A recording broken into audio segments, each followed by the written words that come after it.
The Iraq War is, for many of us, not quite history. It lives in the space of recent living memory, a place where the passage of time has not yet allowed emotion to cool. In fact, feelings still burn red hot. As one goes further back in history, conflicts become detached from the partisan political struggles that consume so much of our daily lives and generate such visceral reactions. For most consumers of history, the fact that David Lloyd George was a member of the Liberal Party as opposed to a Tory is not a meaningful element of Great War history. It would be fair to assume that for most World War II buffs, if Winston Churchill was actually a Labour Prime Minister, the way they conceptualised the war would be completely unchanged. Iraq, however, is such recent history that it is still deeply embedded in the partisan struggles of today. Many of those watching this video will remember the Bush presidency, and their political affiliation will, to a very large degree, frame their understanding of the war. This remains true even if you are not an American, as the war was deeply polarising all over the Western world. Indeed, in nations like Australia and Britain, who were active participants in the conflict, Iraq was very much Tony Blair and John Howard's war. But more than partisan politics, perhaps the defining feature of the Iraq War, at least in terms of its popular and non-specialist historiography, is the manner in which it was justified. We all desire a just war, especially when so many young men and women served in Iraq, and over 5,000 gave their lives in the pursuit of victory there. This is, of course, in addition to the 200,000 Iraqis who lost their lives as a result of the American-led invasion and ensuing civil war. When a conflict claims such a high price in blood and treasure, there is a natural desire for a just casus belli. The strategic imperative advanced by the Bush administration, justifying the invasion of Iraq, was the danger posed by Saddam's weapons of mass destruction arsenal, specifically his chemical weapon stockpile. In a post-9/11 environment, it was argued, the United States could not tolerate a hostile regime with such a vast WMD capability, as an act of chemical terrorism could well make 9/11 look like a comparatively minor incident. As we now know, although there were some chemical weapons in Iraq, these were simply remnants of a stockpile and capability that had been largely destroyed by 1999. These two features of the Iraq War, its proximity to contemporary partisan politics and the question of the United States' justification for the war, make it a difficult topic to engage with for the military historian. In my experience, any discussion of the conflict immediately devolves into an argument about the war's justification, its moral and legal status, and the truthfulness of the Bush administration. Obviously, when so much blood has been spilled in so recent a memory, the fact that the general public may well have been lied to in the weeks and months leading up to the war, in other words, the notion that the war was begun under deliberately false pretenses, can be all-consuming. Ultimately, we may never know exactly how much of this episode can be explained by the quite well-documented intelligence failure, and how much was purely the neoconservative elements in the Bush administration pushing for a plausible pretext to remove Saddam Hussein by force of arms, a policy many had been advocating for years. Where someone will fall on that spectrum will, again in my experience, be largely determined by their politics and wider worldview. As important as these questions are, they can, for these reasons, poison a technical military analysis of the war, obscuring a fascinating and historically vital conflict, one which in many ways defines the unipolar moment and post-Cold War global order. Thus, for this reason, the following discussion will not address the question of how truthful the Bush administration was prior to the war. I am a military historian, and this channel is dedicated to serious military history. Therefore, not only will any discussion of the war's casus belli be unproductive, it will detract from the wider purpose of this video. What follows is a military history of the Iraq War, one that is purely concerned with an analysis of the campaign that is firmly rooted in military history and strategic studies. It is simply not a politico-military history. Such discussions can be left to those who have both the aptitude and interest. Although questions of Washington's strategic calculus cannot be completely ignored, the fundamental question of what actually drove Bush's decision to invade Iraq will not be addressed here.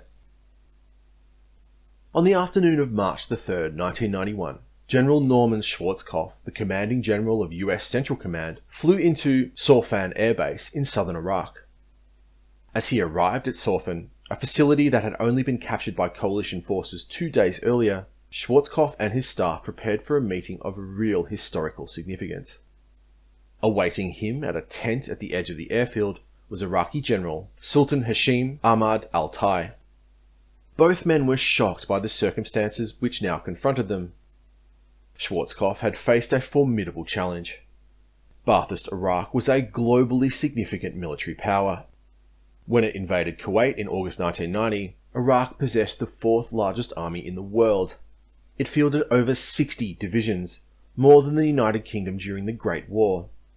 Although technologically the Iraqi army may have lagged behind the premier Soviet formations, it was armed and equipped primarily with Soviet equipment and utilized Soviet doctrine. Indeed, most Iraqi divisions were certainly comparable to second or third echelon Soviet formations. Its spearhead Republican Guard divisions were more comparable to elite Soviet units. Prior to the commencement of Operation Desert Storm, areas of central Iraq were more heavily defended from air attack than Moscow or Eastern Europe.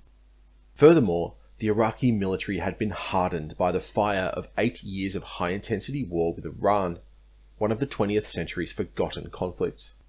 This immense, battle-hardened and reasonably well-equipped force had enjoyed some 5 months to fortify their positions. The coalition forces that were led by General Schwarzkopf, spearheaded by the US Third Army, had no right to expect the campaign to liberate Kuwait to be anything other than a brutal slogging match, one that would certainly be costly in Allied lives. What actually occurred was one of the most lopsided victories in modern military history. After a 39-day air campaign, arguably the most effective application of air power in all of military history, the Iraqi army was routed in a land campaign that lasted just 100 hours. After feinting towards the primary Iraqi defensive line along the Kuwaiti border, the coalition executed a left hook through the impassable desert of central Saudi Arabia, culminating in the daring attack by the 18th Airborne Corps, which severed the primary ground lines of communication between Baghdad and Kuwait. The desert here is nearly impossible to navigate, as there are very few roads or settlements, but the Iraqis had not really understood the revolutionary impact of satellite navigation. Completely outflanked and outmaneuvered by Schwarzkopf, the Iraqi military collapsed. Some 20,000 Iraqis were killed, with over 50,000 captured. In response, coalition losses amounted to 245 killed.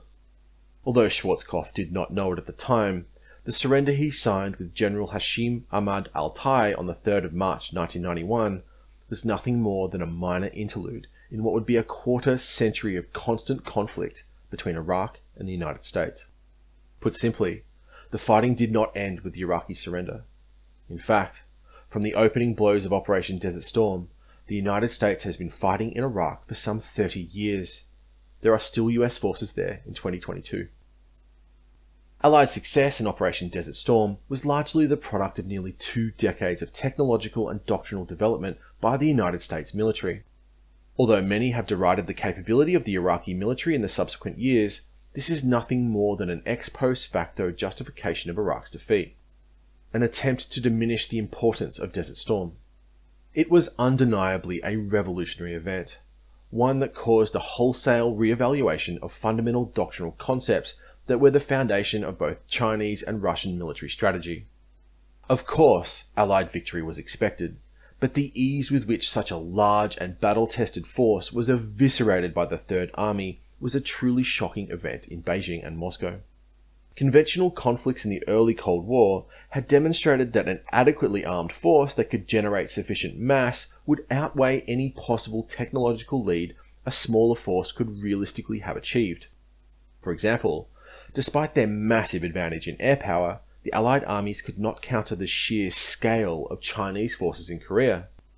The PLA, and the Soviet army to a much lesser degree, calculated that even if they lagged behind the Western powers in specific areas of military technology, large enough forces could overcome these deficiencies. Desert Storm shattered these assumptions. There are two primary elements which are foundational in understanding American success in the Gulf War. The first is something called the second offset strategy. The Soviet Union was a truly formidable enemy.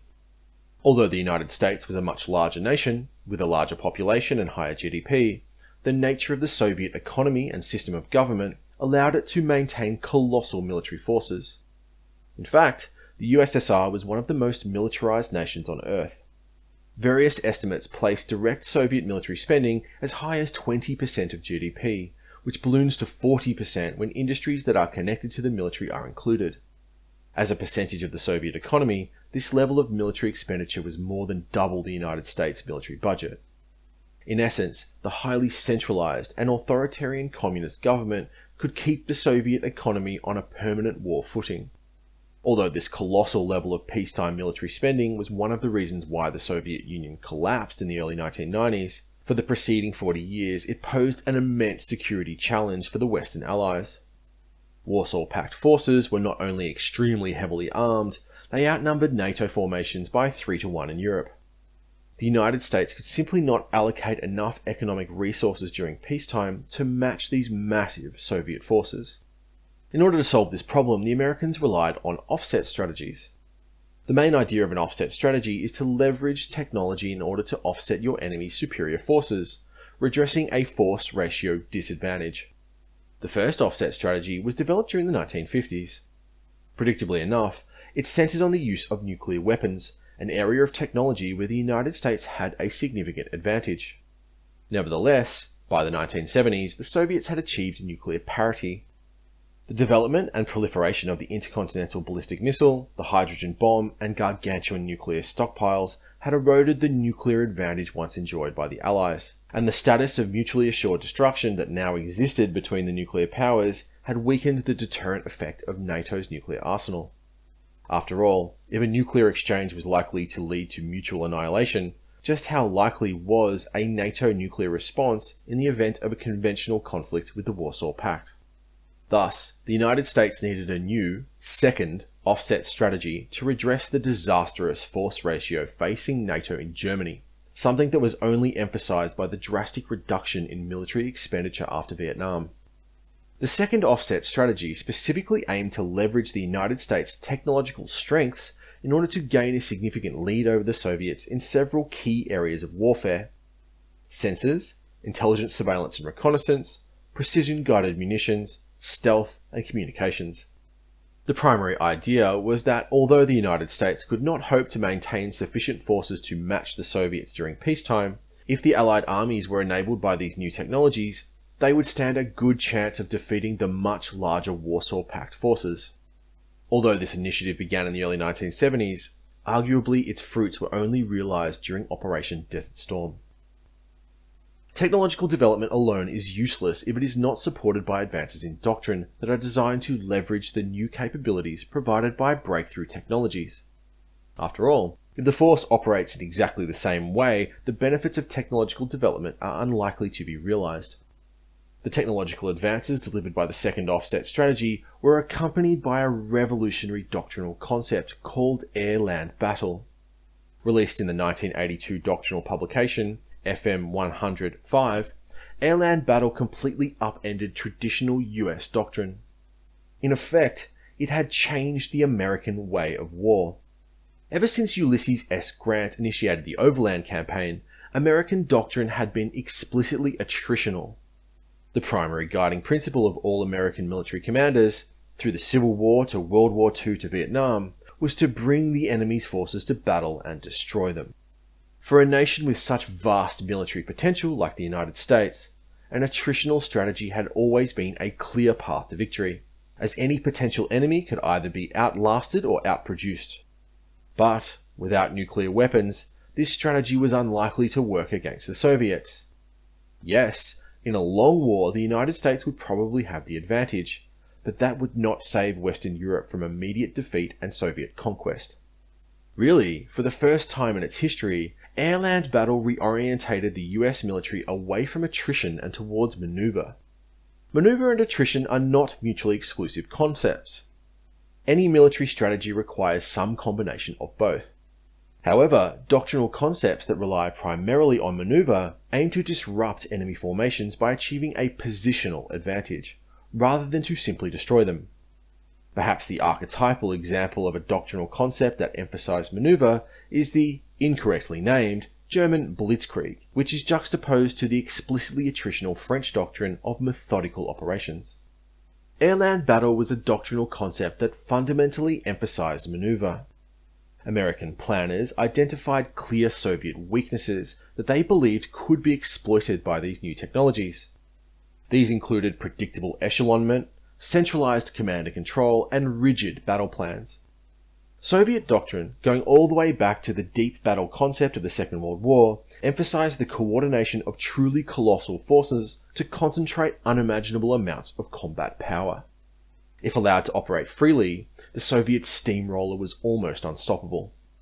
However, in order to achieve the coordination of such massive, heavy, and unwieldy forces, the Soviets had to rely on a relatively cumbersome command and control apparatus. Soviet battle plans had to be highly detailed, and allowing excessive low-level initiative was only likely to lead to disorganization and disorder. Attacking forces were, again by necessity, arranged into predictable echelons, with first, second, and third echelon units filling well-defined roles. This, in turn, led to a predictable tempo of Soviet attacks. Basically, in order to effectively coordinate these massive and heavy forces, many of which were composed of conscripts, the Soviet offensive had to be a well-oiled machine, a ballet of destruction in which everyone knew their role and followed their orders precisely. AirLand battle aimed to throw a wrench in this highly oiled Soviet machine. The primary doctrinal principle which guided Allied commanders was not to kill as many Soviet tanks as possible or to try and stop them cold. It was to spread disorder and confusion, hopefully leading to the paralysis of the Soviet command and control apparatus. The way this was to be achieved was through three-dimensional maneuver, through both the land and air. AirLand battle emphasized a pair of related concepts: the extended and non-linear battlefield. Allied commanders were trained to think of the battlefield as an area that stretched deep into the enemy rear, as far as 200 kilometers. It was this area of depth, rather than just the line of contact, where Allied forces were intended to operate. Rather than simply meeting Soviet combined arms armies head-on with the aim of stopping them cold, NATO corps commanders would immediately feel for weak points. Deep counterattacks striking into the enemy rear were always to be prioritized. This was the non-linear battlefield in action, a series of deeply penetrating, core-level counterthrusts, rather than a traditional line of contact. The primary idea was that such a battlefield would impose so much confusion that the highly unwieldy Soviet command and control apparatus would simply be unable to adapt, leading to paralysis and panic. NATO forces, conversely, would be far more able to operate in this highly dynamic battle space. Not only was lower-level initiative far more highly emphasized in Western militaries, but NATO commanders would enjoy the technological fruits of the second offset. Empowered by pervasive sensors and digital battle networks, Western commanders would possess a decisive situational awareness advantage, which would allow them to achieve a wider positional advantage. As the name would suggest, air power was critical to the AirLand battle concept. Obviously, air power has always been central to American doctrine. Indeed, the Western powers, specifically the United States and Great Britain, are primarily aerospace and naval powers, rather than land powers. Therefore, air power has always been central to the way the Western Allies approach land battle. However, under AirLand battle, the application of air power moved away from attrition. Obviously, close air support and interdiction were still core missions. However, the kind of deep maneuver envisaged by American doctrinal planners was really enabled by the Western Allies' overwhelming air capability. Rather than simply acting as a force multiplier for land forces, the extended battlefield was to be exploited primarily by air power. Again enabled by pervasive sensors, stealth, and precision-guided munitions, Western air power would strike command and control facilities deep into the battle space, and air superiority would allow for the maneuver of airborne and air mobile forces into the depths of the enemy rear. The use of air power to both blind Soviet command and control and to maneuver air mobile forces would be critical in imposing a situation so confusing and dynamic that the highly rigid and centralized Soviet command apparatus would simply cease to function. Now at full maturity, air-land battle was on full display during Operation Desert Storm. The campaign opened with a hammer blow directed squarely at the Iraqi military central nervous system. The first night of operations saw some 2,759 combat sorties, employing every available element of coalition air power, from cruise missiles to F-117 stealth bombers to B-52s. Although the full spectrum of strategic targets were struck, the main weight of the campaign was directed at Iraq's air defences, air bases, and the Iraqi military's command and control complex. Within days, Iraq's integrated air defence system was operating under local control, as the centralised command apparatus had been destroyed. The combination of new platforms, such as the F-117 Nighthawk, with pervasive sensors, such as the Joint STARS airborne radar aircraft, and the heavy use of precision-guided munitions, including the Paveway laser-guided bomb, allowed for the most impressive application of air power in modern history. Within a week, the Iraqi integrated air defence system was utterly ineffective, and Allied air forces were able to operate at high altitude with absolute impunity. Even before the majority of the air defence systems and fighters were destroyed, the lack of centralised command and control had left them impotent, and the Allied fighters were free to turn on Iraqi ground forces. When the Lands campaign came, it also showed the fruits of the Allied shift in doctrine. Rather than the straightforward attritional approach which the Iraqis clearly expected, Schwarzkopf unleashed a rapid and deep series of manoeuvres. In just 100 hours, the 8 Iraqi corps in Kuwait and southern Iraq were completely outmanoeuvred. The powerful US 7th Corps, the main Allied strength, sliced through the Iraqi right flank like a lance, driving over 200 kilometers in 4 days, simply bypassing their main concentrations. The 101st Airborne Division conducted the deepest and largest helicopter air assault in history. The division moved its forces over 250 kilometers into Iraq, reaching the Euphrates River and cutting Highway 8, the primary Iraqi ground line of communication. They were 150 kilometers from Baghdad. The Iraqis were absolutely stunned by these maneuvers. Before their main force had even been engaged, the 7th Corps had turned their right flank, and Allied air assault forces were operating deep in their rear area. Paralysed by the speed, precision and lethality of Allied forces, savaged by Allied air power and without any effective centralised command and control, the Iraqi army collapsed.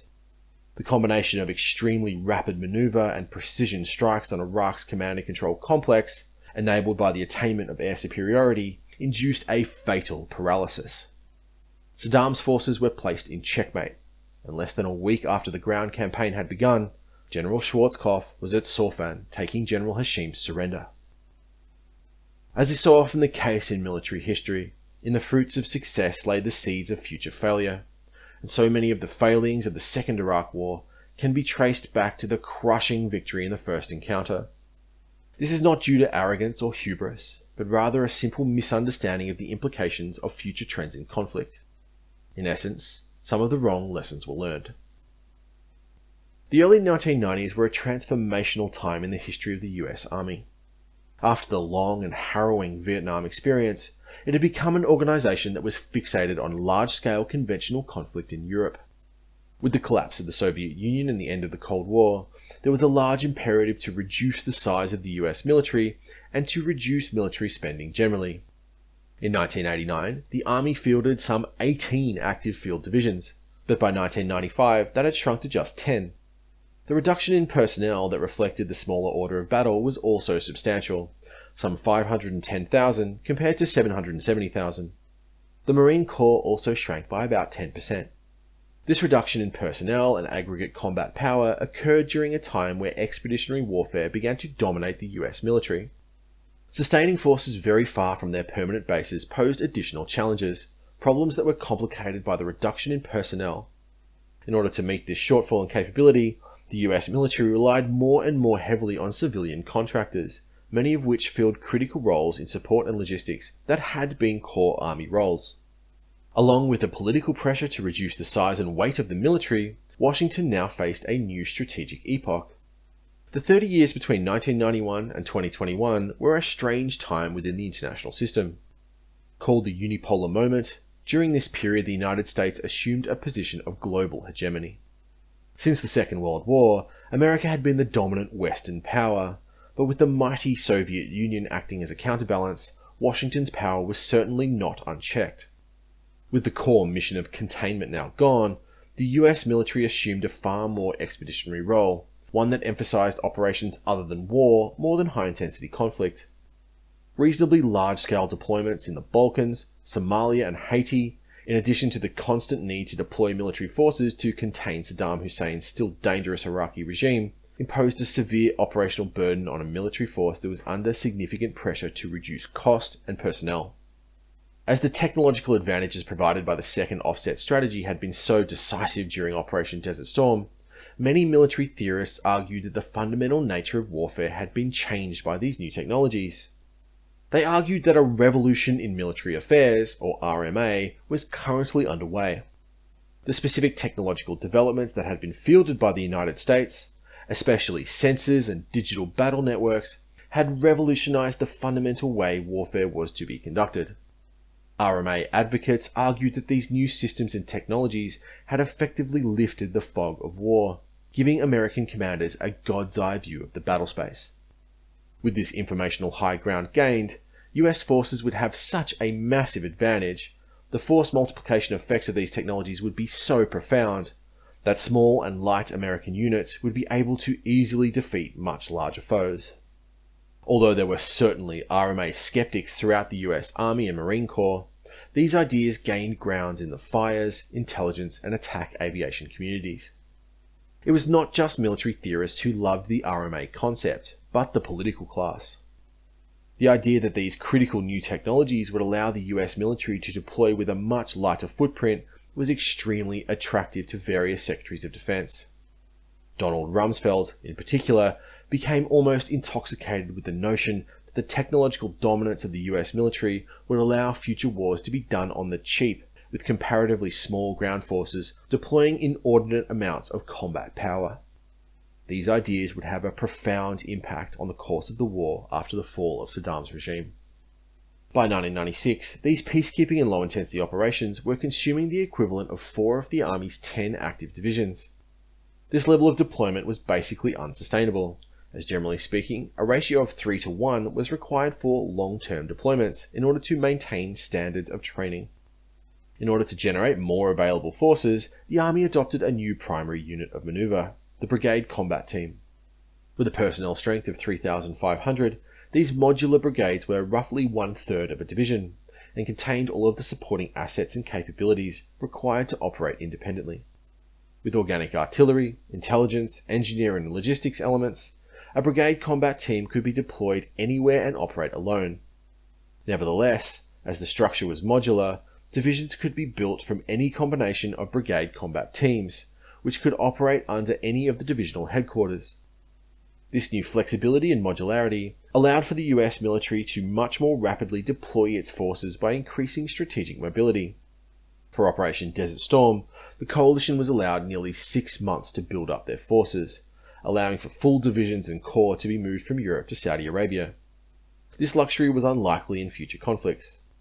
The flagship of these new, more mobile formations was the Striker Brigade.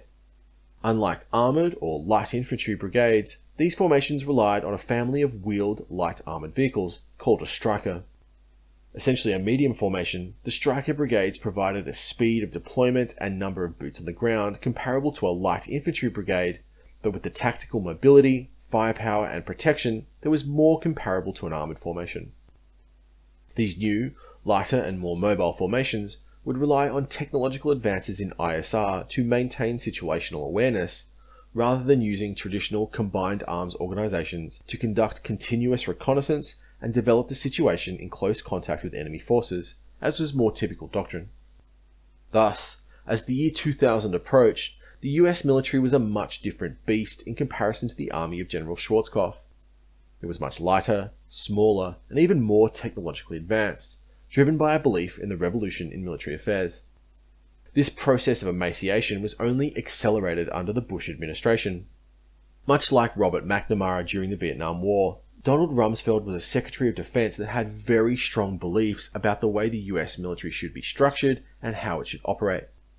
A true believer in the RMA paradigm, when it came to the implications of the second offset technologies, Rumsfeld stood at odds with US Army leadership who wanted a far more evolutionary approach.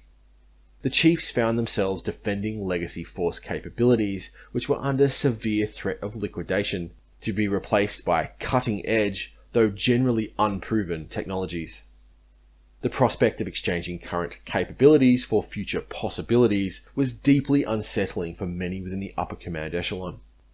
Fueled by the belief that US technology had fundamentally changed the nature of war, Rumsfeld's army would be lighter, smaller, and cheaper.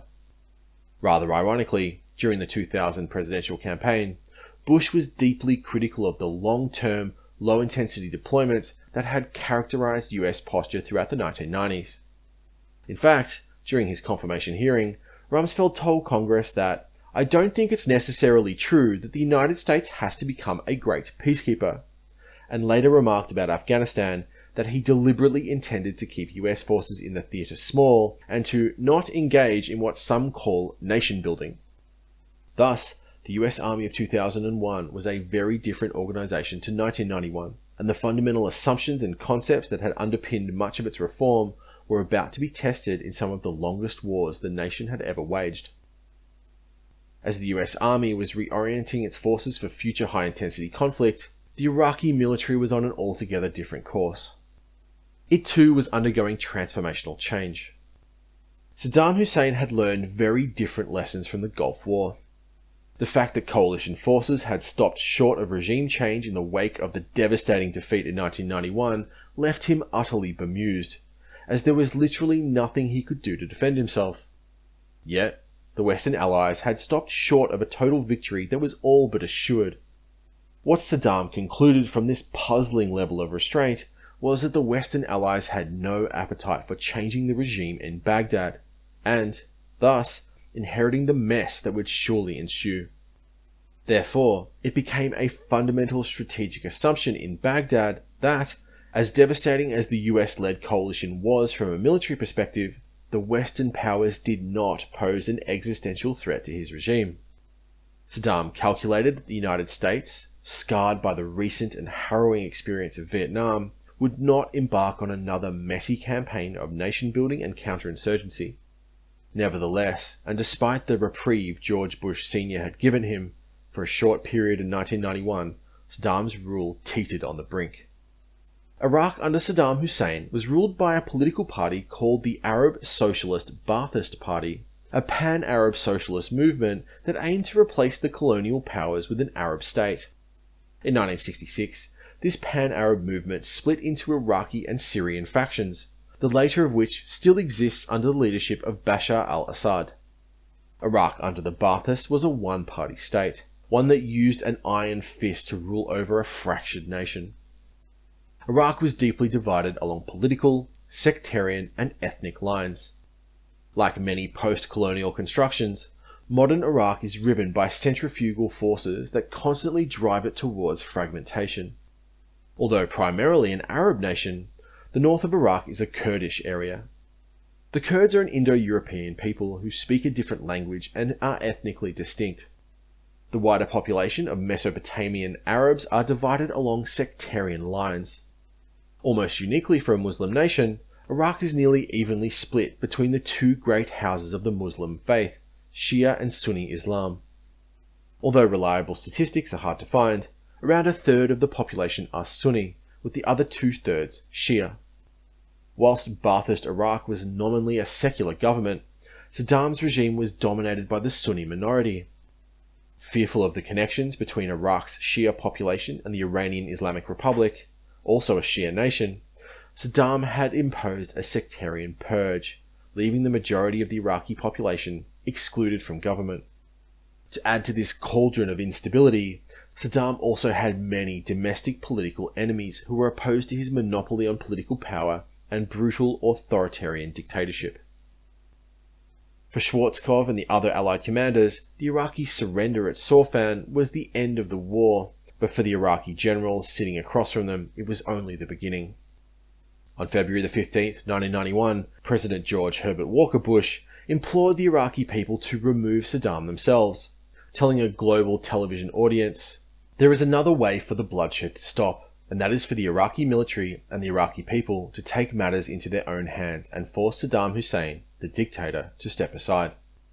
The Iraqis did just that. Within days of the March 3 ceasefire, Shia crowds and army deserters had overrun every major city in southern Iraq and were openly fighting Ba'athist Party loyalists. With the Shia now in the streets, the Supreme Council for the Islamic Revolution in Iraq and the Badr Corps, two Iranian-backed groups that had been established during the Iran-Iraq War, crossed the border and took Basrah, Iraq's second largest city. In the north, Kurdish Peshmerga of the Kurdistan Democratic Party, or KDP, and Patriotic Union of Kurdistan, otherwise known as the PUK, took control of the major cities in Iraqi Kurdistan. The Kurds wished to create an autonomous zone in the north and punish Saddam's regime for the murderous Anfal campaign waged against them. By March the 20th, the Iraqi Intifada was in full swing, and roughly half of the country had fallen to different rebel groups. The rebellion was short-lived, however. Several elite Republican Guard divisions escaped Kuwait essentially intact, and began advancing into the rebel-held territories. Neither the Kurds nor the Shia militias were a match for these heavily armed formations. As Iraqi tanks began moving into Basrah, the Badr Corps fought back with small arms, but the issue was never really in doubt. American formations in southern Iraq watched as the enemy they had just defeated crushed the uprising they themselves had called for. In desperation, the rebels in Basrah called for American aid. But, again not wanting to become embroiled in an Iraqi civil war, the coalition forces remained in their positions. This abandonment led to a generation of Shia resentment against the United States. In the north, the Kurds were in for a repeat of the Anfal campaign, an Iraqi operation that led to 100,000 Kurdish fatalities. Here, the Praetorian Republican Guard retook Kurdish possessions with brutal efficiency. This may have included additional chemical weapon strikes on civilian areas. By April, the regime had retaken all of Iraq's major cities. Saddam's rule had been firmly re-established, and Ba'athist death squads were now roaming rebel areas, leaving mass graves in their wake. Tens of thousands of Iraqis had been killed in the Intifada, and over 1 million had fled to Iraq and Turkey. Operation Desert Storm and the resulting rebellion had completely recalibrated Saddam's strategic priorities. As is often the case in authoritarian, one-party states, the interests of the party are synonymous with the interests of the state, and thus the security services generally were now completely reorientated against what Saddam erroneously viewed as the primary threat to his regime, his internal enemies. After all, the Americans had shown that they had no appetite for regime change, but the rebellion had nearly cost him everything. The 60 divisions that were decimated by the coalition in Kuwait were never fully reconstituted. The post-1991 Iraqi army shrank to 5 corps of 18 divisions and 2 corps of Republican Guard. Not only were these very large forces no insurance against Western military aggression, but without the foreign military aid of both the West and Soviet Union, which Iraq had enjoyed throughout the war with Iran, these forces were unsustainable in any case. Lieutenant General Raad Hamdan, the commander of the Republican Guard, argued that the massive and heavy armoured forces that Iraq had relied upon were simply no match for the American military, given their technological advantages, and therefore there was no point in building them. Iraq would be better served, especially given its new focus on internal security, by lighter formations. The greatest change in the Iraqi army throughout the decade of the 1990s was the proliferation of paramilitary forces. The Iraqi military had been dominated by the twin pillars of the Army and Republican Guard, but by 1995 these had been supplemented by other forces that were more closely linked to the Ba'athist Party itself. The largest of these new paramilitary forces was the Fedayeen Saddam, a Ba'athist militia that was commanded by Saddam's eldest son, the particularly unpleasant Uday Hussein. The fiercely loyal Fedayeen numbered about 40,000, and although most were Sunnis, a large number of Shia had been recruited from the lower class neighbourhoods of Baghdad's Saddam City, which had been renamed Sadr City in 2003. This area was essentially a Shia slum, that had been created by the Ba'athist Party as a place for displaced tribesmen to live after the draining of the marshland of southern Iraq, an act that had destroyed a tribal way of life which had persisted for millennia. Although these new paramilitary forces may have made Saddam's regime more secure from his internal enemies, especially the feared Fedayeen Saddam, they only diverted scarce resources away from the Iraqi army, a force that was still reeling from the devastating defeat it had endured at the hands of Schwarzkopf. One of the most important developments within the Iraqi military throughout the 1990s was its Islamization. The Ba'athists were an explicitly secular party, one that viewed the Islamist movements as a threat. Nevertheless, in an attempt to improve his internal legitimacy, Saddam began to align the regime with Islam. The National Faith Campaign included the building of mosques, the state's sponsorship of religious clerics, and the inclusion of Allah Akbar on the Iraqi flag. Saddam even ordered religious scholars to discover his supposed descent from the Prophet Muhammad. Although much of this was simply for public consumption, there were some significant changes. Thousands of Iraqi military officers and intelligence officials were sent to study under Salafi clerics, a Sunni movement that Saddam thought of as less threatening than the Muslim Brotherhood. This would have very serious consequences after the invasion. The 12-year interlude between Operations Desert Storm and Iraqi freedom should certainly not be called peace. With Saddam's regime still intact, there was a need to contain Iraq with US military power. For most of the decade, the US imposed a no-fly zone over large areas of Iraq, which had to be constantly patrolled and enforced. Combat between Iraqi surface-to-air missile batteries and Allied aircraft was not uncommon. As an example, in 2002 alone, Iraqi air defenses attacked coalition aircraft on 500 occasions, prompting 90 coalition airstrikes in response. Patrolling the contested northern and southern no-fly zones eventually involved as many as 200 aircraft and 7,500 airmen on a daily basis. This policing action was interspersed by more serious air campaigns, the largest of which was Operation Desert Fox. Launched in late 1998 as a response to persistent interference with UN weapons inspectors, Desert Fox was a large-scale, 4-day air campaign aimed at Iraq's chemical and biological weapon capability. Over 200 aircraft were involved in the operation, which led to the destruction of more than 100 Iraqi facilities, including much of Iraq's WMD manufacturing capacity. Ground forces were also deployed to Kuwait in order to deter future Iraqi aggression, which, for most of the 1990s, amounted to a single brigade or armoured cavalry regiment.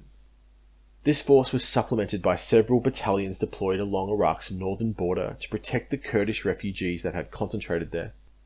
In all, these military operations constituted a low-intensity conflict between Iraq and the United States that lasted until 2003, a state of affairs described by military historian Richard Swain as neither war nor not war.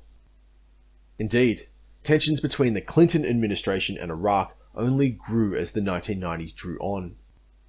Saddam was undeterred from irritating the international community writ large, especially by taking such actions as intervening in a Kurdish civil war and constantly interfering with UN-mandated weapons inspectors. In June 1996, UN officials had destroyed a germ warfare facility in the desert 60 kilometers from Baghdad, but they were prevented from gaining access to other WMD sites. In the pre-9/11 period, the security challenge posed by Iraq dominated the US political and strategic community. Many pundits and politicians, especially neoconservative writers such as Paul Wolfowitz, were advocating the removal of Saddam's regime by force of arms. In an example of how much Iraqi regime change had become a US strategic priority, in October 1998, the Iraq Liberation Act was passed with widespread bipartisan support. The act made regime change in Iraq an official US strategic objective, although the president was not authorized to use force to achieve it.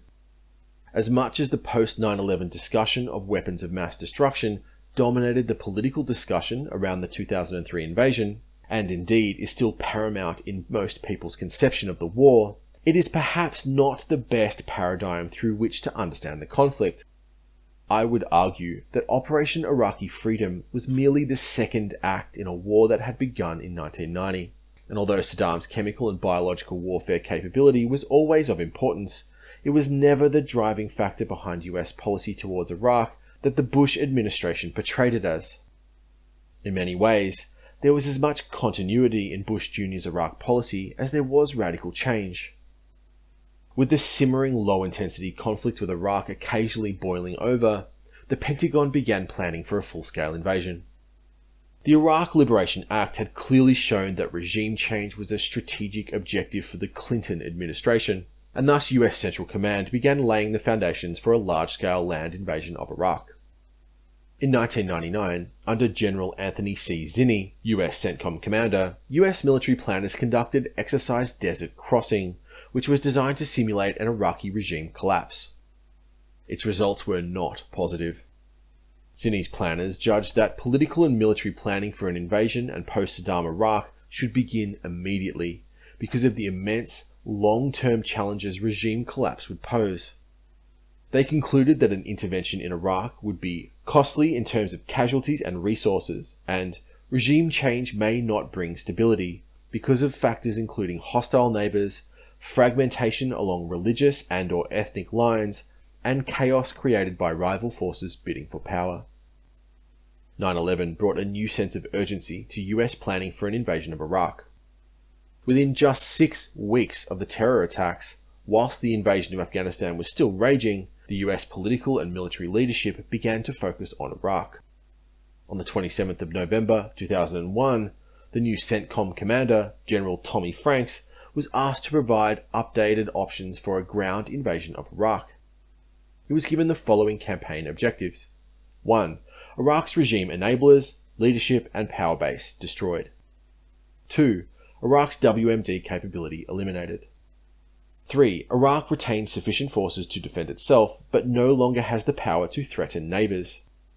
4. Iraq has an acceptable provisional government in place. And 5. Iraq's territorial integrity remains intact. This request reportedly left General Franks incredulous. He and his staff were fully engaged with the campaign against the Taliban and Al-Qaeda, and now Rumsfeld wanted options for a completely unrelated invasion of Iraq. Nonetheless, CENTCOM staff assembled a small team and began planning in earnest. The initial campaign plan for the invasion envisaged a single army corps, augmented by Marines, advancing out of Kuwait and only securing southern Iraq. This would act as a prerequisite for follow-on operations towards Baghdad. As the plans for the invasion of Iraq began to mature, Franks came under intense pressure from Rumsfeld and his deputy, Wolfowitz, to reduce the size of US forces. The relative ease of American victory over the Taliban, with what was primarily special forces and air power, seemed to validate Rumsfeld's belief in the RMA. He was adamant that the Afghanistan model could be applied to Iraq as well, which was a foundational assumption of the invasion planning. At every turn, Franks was implored to reduce the footprint of US forces and the timeline for their deployment. The constant back and forth between CENTCOM and the Secretary of Defense consumed valuable planning time. The second assumption that underpinned the campaign was that the United States could simply liberate Iraq rather than occupy it and leave the rest to the locals. This was a favourite pet of Wolfowitz, who continually compared the operation to World War II. Wolfowitz and Rumsfeld argued that the large elements of Iraqi society that were hostile to Saddam would welcome US forces, and establishing an acceptable provisional government would not be difficult. Finally, it was assumed that the majority of the Iraqi army would not fight, and indeed much of it could be called back into service by the coalition to provide security, further reducing the need for the United States to deploy large enough forces to provide security themselves. It was these fundamental assumptions that led to the development of a disastrous campaign plan, one that had a relatively light ground component for the invasion, a near simultaneous air and ground attack, and few forces or detailed planning dedicated to post-regime Iraq. Rumsfeld argued that, just as Afghanistan had shown, the Americans would be welcomed as liberators, and the Iraqi army would be able to provide security for the new, enlightened, and hopefully democratic Iraqi government. The first pass set of plans provided by General Franks were two options, codenamed Running Start and Generated Start. The primary plan was Generated Start. Here, CENTCOM envisaged a force of 2 full corps composed of between 5 and 6 Army, Marine, and Coalition divisions. From the President's order to initiate the operation, the Pentagon would have 90 days to deploy the first full corps to Kuwait. D-Day would commence whilst the remaining corps was en route.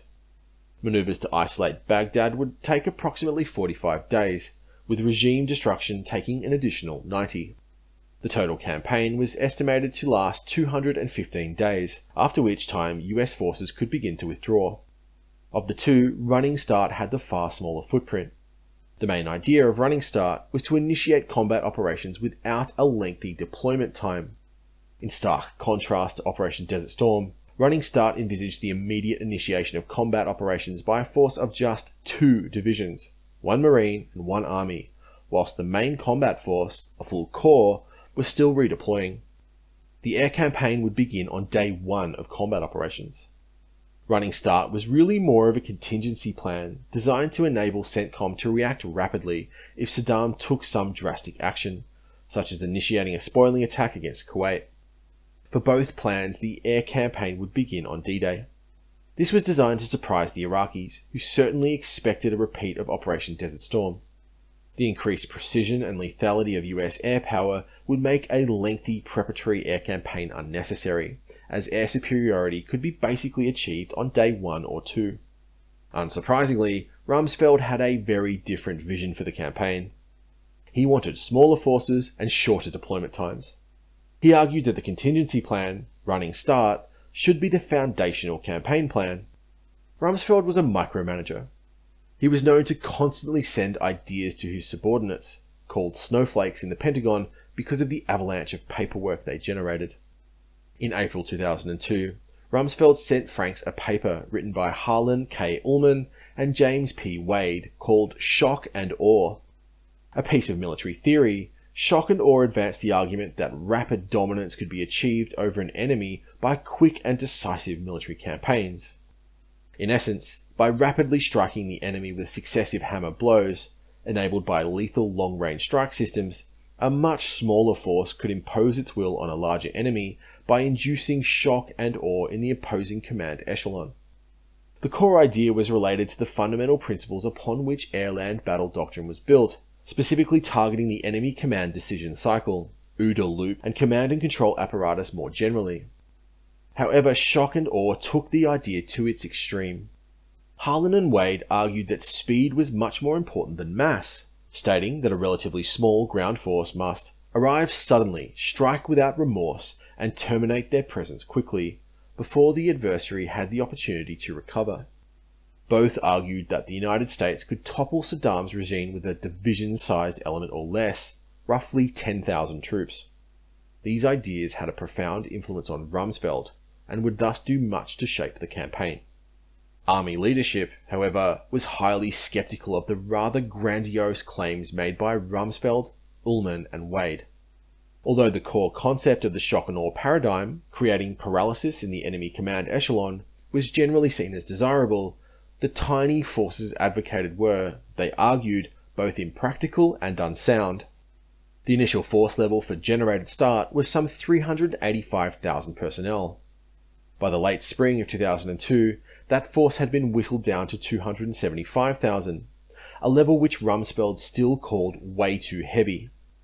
Rumsfeld suggested that the 2 brigades that were already in Kuwait, roughly 7,000 personnel, would suffice for an invasion of Iraq. Franks strongly disagreed with this ridiculous proposal, stating the rather obvious fact that even if the Iraqis chose not to fight, those forces lacked the logistics to even make it to Baghdad. In the summer of 2002, the final campaign plan was developed. Essentially a hybrid option, the new campaign plan would try and match the speed of Running Start with the force levels of generated start. Initial combat operations on D-Day would be initiated by just 2 divisions, 1 Army and 1 Marine, supported by special forces, a force of some 30,000. However, as these formations moved into Iraq, the full generated start force of over 200,000 would deploy to Kuwait and follow the spearheads, all of which would be operational within 2 months. If possible, a division-sized formation would attack through Turkey and into northern Iraq. It had taken 9 months of arguing with Rumsfeld and Wolfowitz to get even this limited, hybrid plan approved. They were 2 amateurs who were enamored by the promise that the technology the United States military now fielded had fundamentally altered the nature of warfare, meaning the foundational principles of military campaigns, such as sustainment, logistics, force protection and projection, no longer mattered. To Rumsfeld, Franks and the army leadership were preparing to fight the last war. They were stuck in an antiquated paradigm that prevented them from seeing the revolutionary implications of the technological lead the United States had now acquired. The old rules that dominated Frank's planning no longer applied. Events would show just how mistaken Rumsfeld was, as even the hybrid plan he derided as being still too heavy would prove to be woefully inadequate as 2003 turned into 2004. In any case, the constant back and forth had consumed so much planning time, and the timeline for the invasion was constantly being reduced, that almost no time and resources had been expended on what turned out to be the most critical part of the campaign, actually securing Saddam's WMD capability and Phase 4 post-hostility operations. When Franks returned from meeting the president in June 2002, he announced to his staff at CENTCOM that it was no longer a matter of if they were going to invade Iraq, but when. Clearly, the decision had been made long before Colin Powell made his infamous speech to the UN General Assembly, or Hans Blix presented his report on the state of Iraq's WMD program to the UN Security Council, both of which occurred in February 2003. Evidently, Iraq's WMD program was not the primary factor driving US policy towards Iraq, at least not in the way it was portrayed to the public. In fact, barely any planning time was devoted to dealing with Saddam's WMD infrastructure once the regime fell, an indication of just how low a priority this actually was for the administration. Saddam was slow to realize the danger he was now in. As these fateful decisions were being made in Washington, the Ba'athist regime was still squarely focused on its internal enemies. Iraq's wider military and security posture was still centered on regime survival rather than conventional conflict with the United States. The Iraqi military was organized in concentric rings raining out from Baghdad, Saddam's center of gravity. The regular Iraqi army was deployed along the south and eastern borders, covering Kuwait and Iran. The closer one moved towards Baghdad itself, the stronger the defenses became, with the internal security services, the Fedayeen Saddam, elite Republican Guard divisions, and the majority of the air defences all concentrated there. Despite the tough sanction regime, the Iraqis had improved their integrated air defence system with dedicated fibre optic communications linking surface-to-air missile batteries with a centralised fire control complex. Although the scale of Iraq's integrated air defence system was certainly smaller than it had been in 1991, and the Iraqi Air Force was basically non-existent, what was left had all been concentrated around Baghdad. In the south of the country, there were 2 Iraqi corps facing Kuwait, and a number of Republican Guard formations had been deployed to keep an eye on the Kurds in the north and the Shia in the south. The interwar years had been hard for the regular Iraqi army. Shattered by the defeat suffered at the hands of the coalition and starved by years of tight sanctions, its morale was low and its equipment, which was although not altogether outdated in 1991, had not been markedly improved. It was still generally fielding last-generation Soviet armament, such as the T-72 main battle tank and BMP-2 infantry fighting vehicle. These were certainly still serviceable platforms, but they were no longer at the cutting edge of military technology. Iraqi formations were heavily armed, however, with a large contingent of main battle tanks, towed artillery and infantry fighting vehicles. Primarily composed of conscripts, these regular army divisions were generally of a low fighting quality, and US planners expected many of these formations to surrender rather than fight.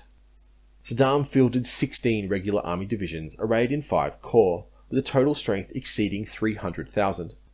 The Republican Guard divisions were, however, far more formidable.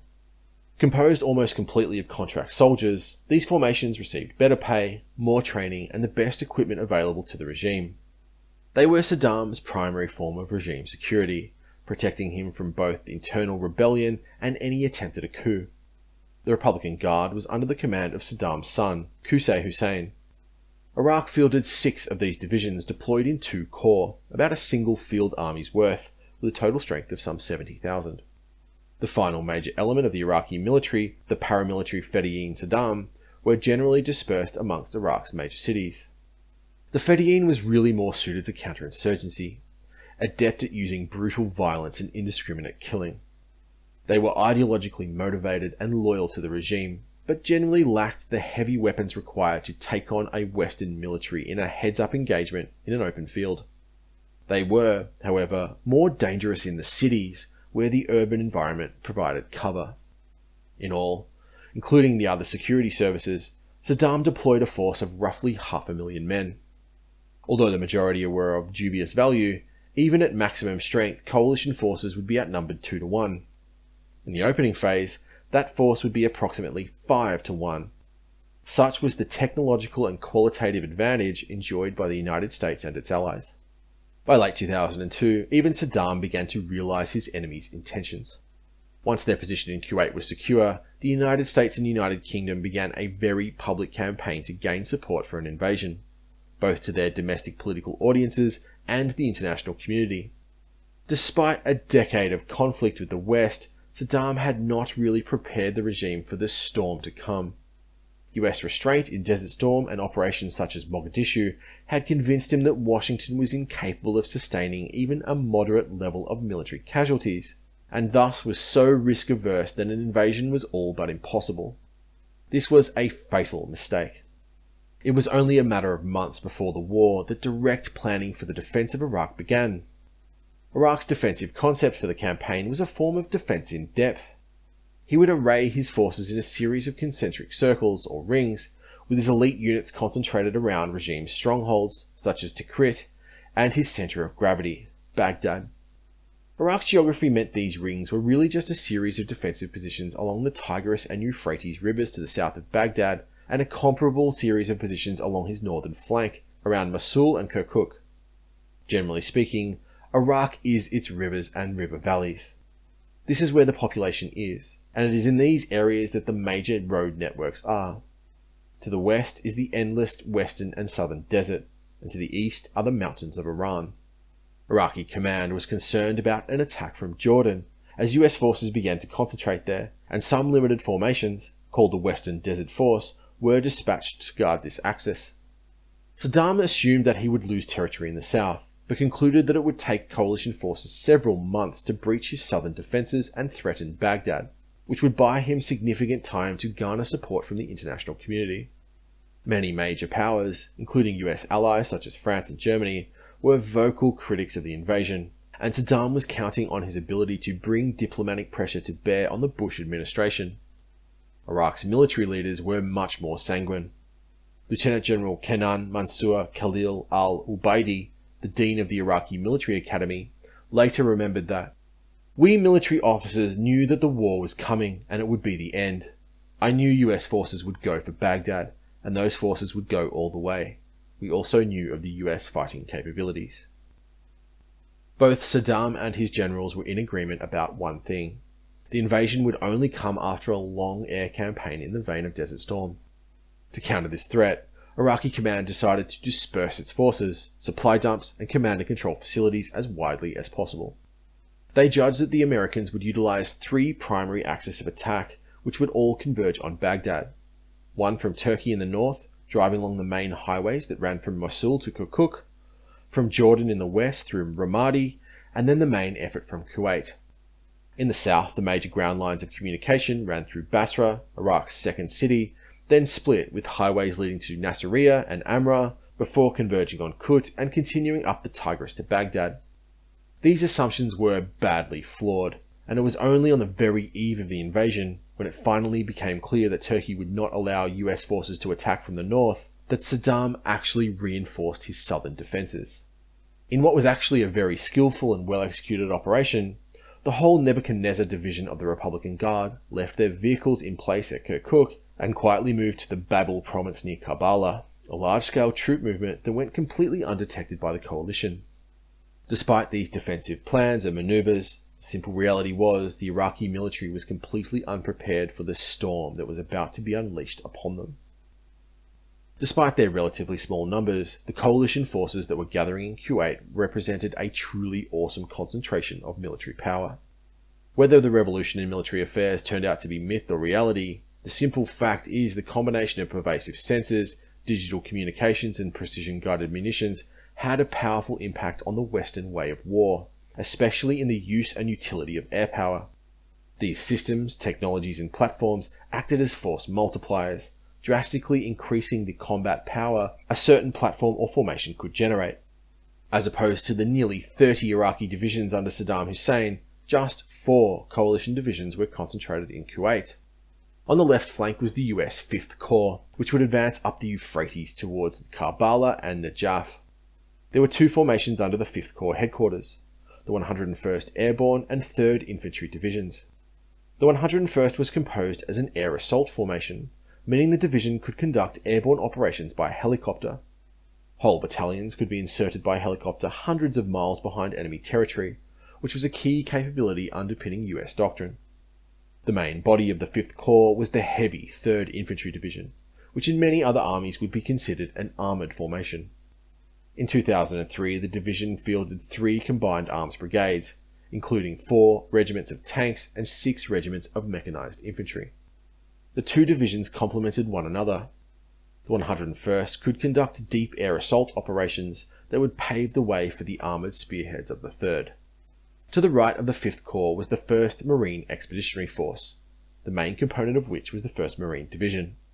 This formation would be responsible for engaging the major formations in southern Iraq, the Iraqi 3rd and 4th Corps, establishing a bridgehead over the Euphrates at Nasiriyah, and then driving on Baghdad through the Tigris River Valley. Baghdad, Saddam's fortress and centre of gravity, would then be attacked by a pincer, with the 5th Corps advancing up the Euphrates and the 1st Marine Expeditionary Force along the Tigris. On the right of the Marines was a British formation, the 1st Armoured Division, which would attack towards the city of Basrah. A 5th was planned to enter Iraq from Turkey, the 4th Infantry Division, augmented by the 173rd Airborne Brigade. However, this operation was cancelled when the Turkish Parliament withdrew its support for the invasion. The 10th Special Forces Group would, however, begin operations in Iraqi Kurdistan. The 4th Infantry Division would be routed through Kuwait and enter Iraq as a second echelon formation, reinforcing and exploiting the advance made by the first 4 divisions. These units were under the 3rd Army's Coalition Forces Land Component Command, an army-level headquarters that coordinated the operations of all large units of manoeuvre. This American-led coalition was really more of an Anglo-American alliance. Operating alongside the Americans was a significant British contingent, centred on the powerful 1st Armoured Division, with Special Forces and Royal Marine elements in support. The British contingent made up a full quarter of the initial attacking force. As previously stated, the 1st Armoured Division constituted the Allied right flank, which would advance on Basrah, Iraq's second city. This would become Britain's tactical area of responsibility throughout the war. The other major coalition partners were Australia and Poland, who both deployed significant Special Forces contingents. Along with their British and American counterparts, Australian Special Air Service patrols were operating inside Iraq in the weeks prior to the invasion. For a period in February, an Australian SASR patrol was the closest Allied element to Baghdad. Both the Royal Air Force and Royal Australian Air Force contributed fast jet elements. Supporting the coalition armies was a powerful concentration of air power. At its peak, the coalition air forces deployed some 1,801 aircraft, including tactical fighters, bombers, tankers, and ISR platforms. In all, the US Air Force contributed some 863 aircraft to the campaign, with the remainder taken up by the US Navy and Marine Corps. US allies, primarily the Royal Air Force and Royal Australian Air Force squadrons, contributed some 80 tactical fighters. The naval power allocated to the operation was no less formidable. By March 20, 2003, there were no less than 5 US Navy carrier battle groups operating in the Persian Gulf, with the carriers USS Kitty Hawk, Constellation, Theodore Roosevelt, Abraham Lincoln, and Harry S. Truman all operational in the theatre. These carrier forces were supported by 4 amphibious-ready groups composed of 7 major amphibious ships, either LHDs or LHAs. Providing escort for these carrier and amphibious forces were 5 nuclear attack submarines, 9 Ticonderoga-class cruisers, 15 Arleigh Burke and Spruance-class destroyers, and 6 Oliver Hazard Perry-class frigates. Undeniably, it was not only the coalition's commanding technological superiority that allowed for the invasion to be conducted with such small ground forces, but this awesome mass of air and naval power. The preliminary air campaign that everyone had assumed would come before the invasion began on March the 9th. However, it was not the mass PGM bombardment that the Iraqi generals had imagined. Rather than laser-guided bombs, the Americans were dropping leaflets. These small paper documents urged Iraqi soldiers to capitulate rather than fight. Special forces operating in northern Iraq delivered signed letters to couriers who were supposed to take them to Iraqi generals, offering them immunity if they surrendered to the coalition. Others warned Iraqi officers and men not to destroy oil infrastructure or employ chemical weapons. The success of these psychological operations was, at best, patchy. Although very few oil wells were destroyed by the Iraqi army, this may be explained by Iraqi officers simply ignoring commands from Baghdad, and in the end, most Iraqi units decided to fight rather than surrender. Although some units faced widespread desertions after the leaflet drops, the expected large-scale capitulations did not materialize. Post-war interrogations showed that threats from the regime prevented many from leaving their posts, and that the Arabic on the documents was so poor that many Iraqis were confused as to what they were being told to do. The leaflet campaign did have one unintended impact. Iraqi generals and officers were reportedly badly shaken by the accuracy of the leaflet drops. Coalition aircraft dropped the unguided PDU-5B leaflet dispenser right on top of supposedly well-camouflaged fighting positions and divisional headquarters. If the Americans could drop paper so precisely, what would happen when they switched to high explosive? Things came to a head on the 17th of March 2003. Speaking on national television, President Bush announced the United States' intention to go to war with Iraq. Citing UN Security Council Resolution 1411, which, when read favourably, authorised the use of force to disarm Iraq, Bush presented the Iraqi regime with an ultimatum. Saddam Hussein and his sons must leave Iraq within 48 hours. It was, in essence, a declaration of war. On the evening of the 19th of March, the coalition had received intelligence that Saddam and his sons would be staying at a bunker complex just outside of Baghdad called Dora Farms. Briefing the president, the CIA believed an effective strike now could decapitate the regime, possibly ending the war before it had begun. They assessed that Saddam would be there between 1 and 3 a.m. local time.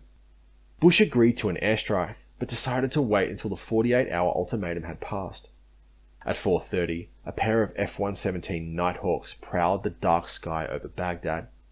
Each one carried a pair of 2,000-pound EGBU-27 laser and GPS-guided bunker buster bombs. At 4:42 a.m., these weapons impacted the Dora Farms complex, leaving nothing more than a massive crater. But not only was Saddam not there, the command bunker did not exist. The first blow struck in the war was, perhaps, paradigmatic of the conflict as a whole. The technological brilliance of a PGM strike by stealth aircraft in the heart of Baghdad, still one of the most heavily defended pieces of airspace in the world, combined with an abject intelligence failure. It was a taste of what was to come. In response to the strike on Dora Farms, Iraq launched a barrage of 17 Scud missiles at coalition bases in Kuwait, all of which either missed their targets or were shot down by ground-based air defense systems. Saddam now knew the war had begun. CENTCOM's original plan had envisaged a 9-hour air bombardment prior to the initiation of the conventional ground campaign, supplemented by a large special forces insertion 48 hours prior to both. Nevertheless, the strike at Dora Farms had necessitated a change in plan.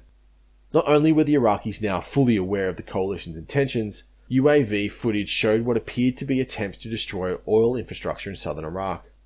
With time now against him, Franks decided to act. He ordered the ground forces to attack before the air campaign had begun. Right as the coalition armies began preparing to advance out of Kuwait, General Franks was informed that British forces may have to be withheld. British Prime Minister Tony Blair faced a mutiny within the Labour Party, one that nearly brought down his government, and there were questions in London over the legality of military action against Iraq.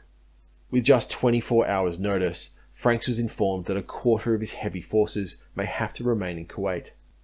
General Abizaid, the Deputy Land Force Commander, concluded that the loss of the British division would jeopardise the whole mission.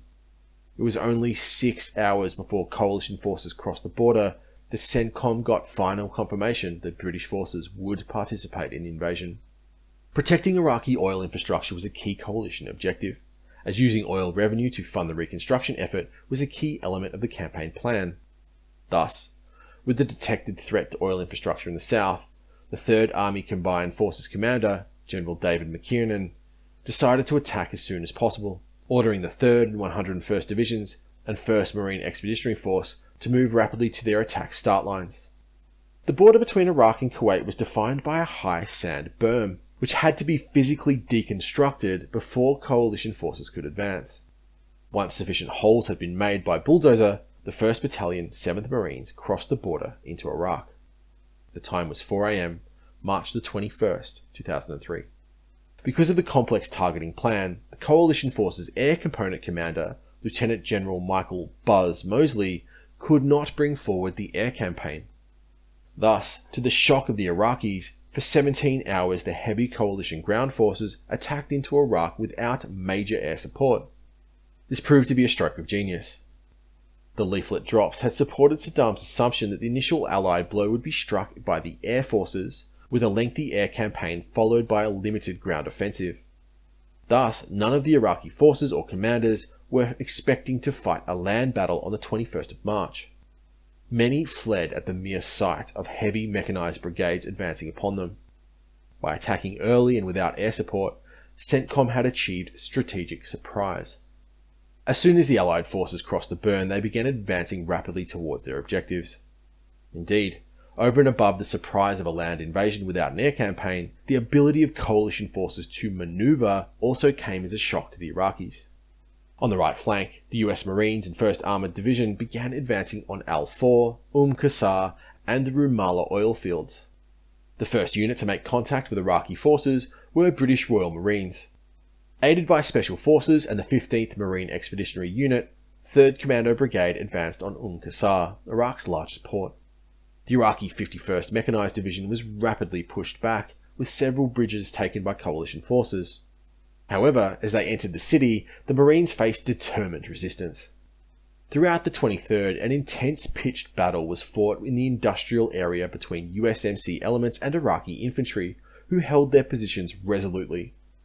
Pinned down by sniper and machine gun fire, the Marines were unable to advance. Only after several Special Forces teams, both Navy SEALs and Polish GROM elements, launched a night assault was the town cleared. Although some Iraqis had surrendered, clearly many were determined to fight. With Qasr handed over to British forces, the 15th MEU rejoined the 1st Marine Expeditionary Force as it secured the southern oil fields and drove on its first major objective, Nasiriyah, leaving the city of Basrah to the 1st Armoured Division. Apparently, the ground force commander had expected British forces to advance with the Marines towards Nasiriyah, however they were ordered by their own national command to focus on Basrah. On the left flank, the 5th Corps began rapidly advancing north. General McKiernan responded by directing the 3rd Infantry Division, 5th Corps' main effort, to attack towards Talil airfield near Nasiriyah. Here the 3rd Army intended to establish its main logistics base to support the drive on Baghdad. Nasiriyah is the key to southern Iraq. A major road junction, from this city the two major highways, the only major axis of advance, branch out, with one leading north to the Tigris River at Kut, and the other following the Euphrates River to Karbala and Najaf. Once these areas had been taken, the pincer attack on Baghdad would be possible. As the powerful 3rd Infantry Division approached Nasiriyah, it encountered the remnants of the Iraqi 11th Division. In a one-sided battle, the heavily armoured 3rd Division routed their Iraqi opponents. Advanced sighting and targeting systems gave US armour a critical advantage in open terrain such as this. Whilst the armoured columns were preparing to move over the burn and advance on Nasiriyah and Basrah, quietly some 31 American, British and Australian Special Forces teams entered Iraq. One of the major concerns facing CENTCOM operational planners was that Iraq would fire ballistic missiles at Israel from its western desert area, and thus a heavy Special Forces presence was inserted into western Iraq. Supported by coalition air power, these small teams had effectively conquered these vast and sparsely populated areas well before the war had begun. One British SAS element inadvertently clashed with Iraqi Special Forces who were on their way to link up with the Western Desert Force. After a fierce battle, the outgunned British operators were forced to withdraw, and some ended up across the Syrian border. Several Special Forces elements crossed into Iraq from Saudi Arabia with the objective of seizing the strategically vital H2 and H3 airbases and Haditha Dam. Special Forces and air power have a powerfully synergistic relationship. As one of these teams advanced on its objective, it encountered a large concentration of Iraqi armour. Using laser designators to directly guide munitions, in one night they were able to destroy 17 ZSU-23 anti-aircraft artillery systems and 23 other Iraqi vehicles. In the north of the country, several Special Forces teams had linked up with Kurdish forces from the Kurdistan Democratic Party, KDP, and Patriotic Union of Kurdistan. These elements would prove invaluable to the Kurds, providing both enhanced firepower and access to Allied air support. The Special Forces' presence in Iraqi Kurdistan would eventually be reinforced by the 173rd Airborne Brigade, which would be inserted by a combat jump on March the 26th. With coalition forces already advancing on Basrah and Nasiriyah, the belated air campaign began. Saddam and the upper Iraqi command echelon had simply not appreciated how much had changed in the air domain by 2003.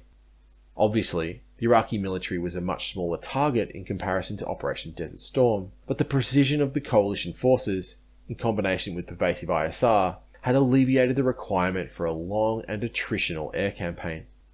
In 1991, the Allied air forces had to take apart Iraqi's integrated air defense system piece by piece, first attacking radar installations, surface-to-air missile systems and air bases with large strike packages, and only then moving on to IADS command and control.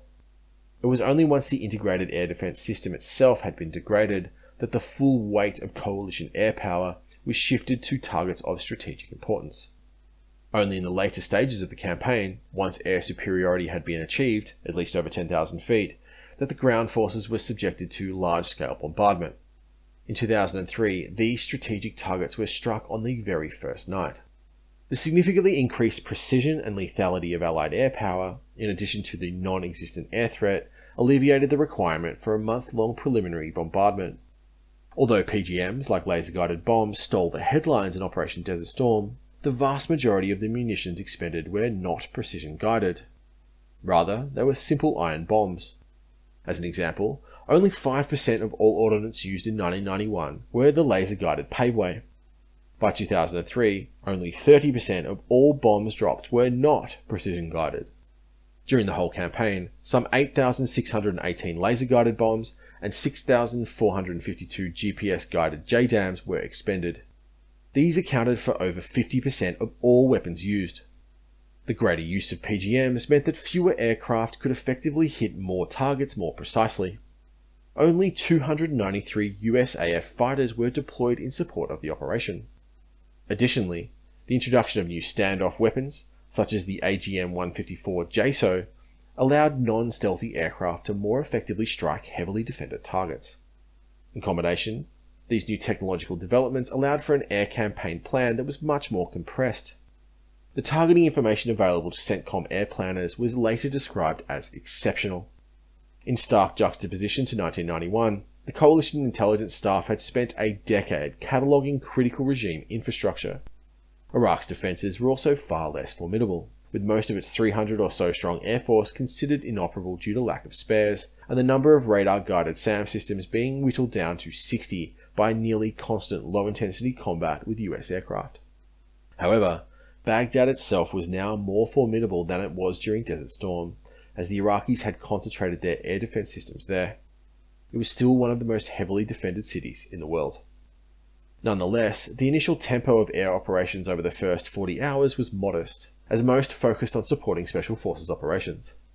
There was some hope that war could be averted, but with the strike on Dora Farms and the early advance of the heavy ground forces, it quickly became clear that such hopes were unlikely to bear fruit. The full air campaign began exactly as originally planned. AL was 9 PM Baghdad time on the night of the 21st of March. That evening, coalition air forces flew more than 1,700 sorties, with 700 strike sorties hitting over 1,000 target aiming points. This was in addition to a volley of over 500 Tomahawk cruise missiles. Political targets, command and control installations, ammunition and fuel bunkers, IADS elements and air bases, these were all struck in the very first evening. One of the main reasons why AL could not be altered was the complex airspace management that was necessitated. The coalition air forces included flights from carriers, Kuwait, air bases in the Gulf, the United Kingdom, and even the continental United States, with aircraft as varied as the B-52 Stratofortress and Tornado GR-4. Although air supremacy was not officially declared until the 16th of April, the first few days of operations were so successful that General Franks was able to tell Secretary Rumsfeld that the coalition had achieved air supremacy in the battle space by the evening of March the 19th. The impact of this initial bombardment was crippling. With centralized command and control essentially obliterated, and major regime figures moving from place to place in fear of their lives, the conduct of the Iraqi defensive devolved to the local divisional commanders. In such an environment, the maneuver of large units was essentially impossible. The Iraqi military had been paralyzed. Although the rapid advance of the Third Army's armoured spearheads had completely wrong-footed the Iraqis, who had assumed that any large-scale ground offensive would only come after a lengthy aerial bombardment, Franks and CENTCOM were also surprised by Iraq's defensive strategy. CENTCOM planners had assumed that, much like Operation Desert Storm, the main engagements would take place with large concentrations of Iraqi armour. Franks expected the toughest fighting would be in pitched battles with the Republican Guard divisions in the open ground along the major ground lines of communication between Baghdad and southern Iraq. But as the 3rd Infantry Division advanced on Nasiriyah, it was not the tanks of the Republican Guard's Medina Division that US Special Forces observed moving south through the Karbala Gap, but trucks full of men in black shirts. The lightly armed but fanatical Fedayeen Saddam were moving to the defense of the southern cities. These formations had no intention of engaging the Americans in a tank battle in open ground. They would use the urban environment to try and hold the south. One of the reasons why the major land battles in Operation Desert Storm were so one-sided was the advantage Western forces had in long-range engagements. The combination of thermal imaging systems with fire control computers allowed the Western tanks to effectively engage Iraqi armoured fighting vehicles at a range where they were basically immune from return fire. This is one of the reasons why the coalition suffered so few casualties. However, when operating in an urban environment, the engagement ranges shrink substantially, simply because of the constrained lines of sight. This range compression removed much of the long-range advantage enjoyed by coalition forces. And although they were generally victorious in these fierce urban battles, they began to suffer casualties. Coalition forces first began to encounter these new tactics in Nasiriyah, Samawa, and Zubayah.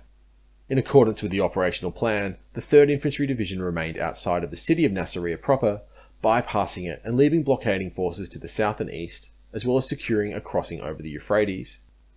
The first major combat formation to enter the city was Task Force Tarawa, composed of the 2nd Marine Expeditionary Brigade, commanded by Brigadier General Richard F. Natonsky.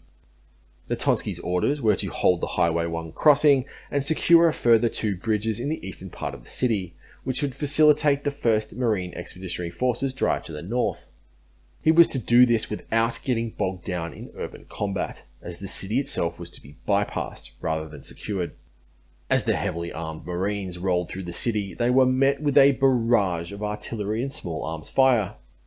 Rather than main battle tanks, they were engaged by groups of light infantry moving around in pickup trucks with makeshift heavy machine guns, known as a technical. Despite their general lack of modern heavy weapons, the Fedayeen put up tenacious and ferocious resistance, and what was supposed to be a quick dash for the bridges soon turned into what McKinnon described as a damned tough urban fight. The Fedayeen actually employed a coherent and well-rehearsed infantry doctrine that emphasized asymmetric tactics. They would attack in small groups, in an apparently haphazard formation, before melting back into the civilian population.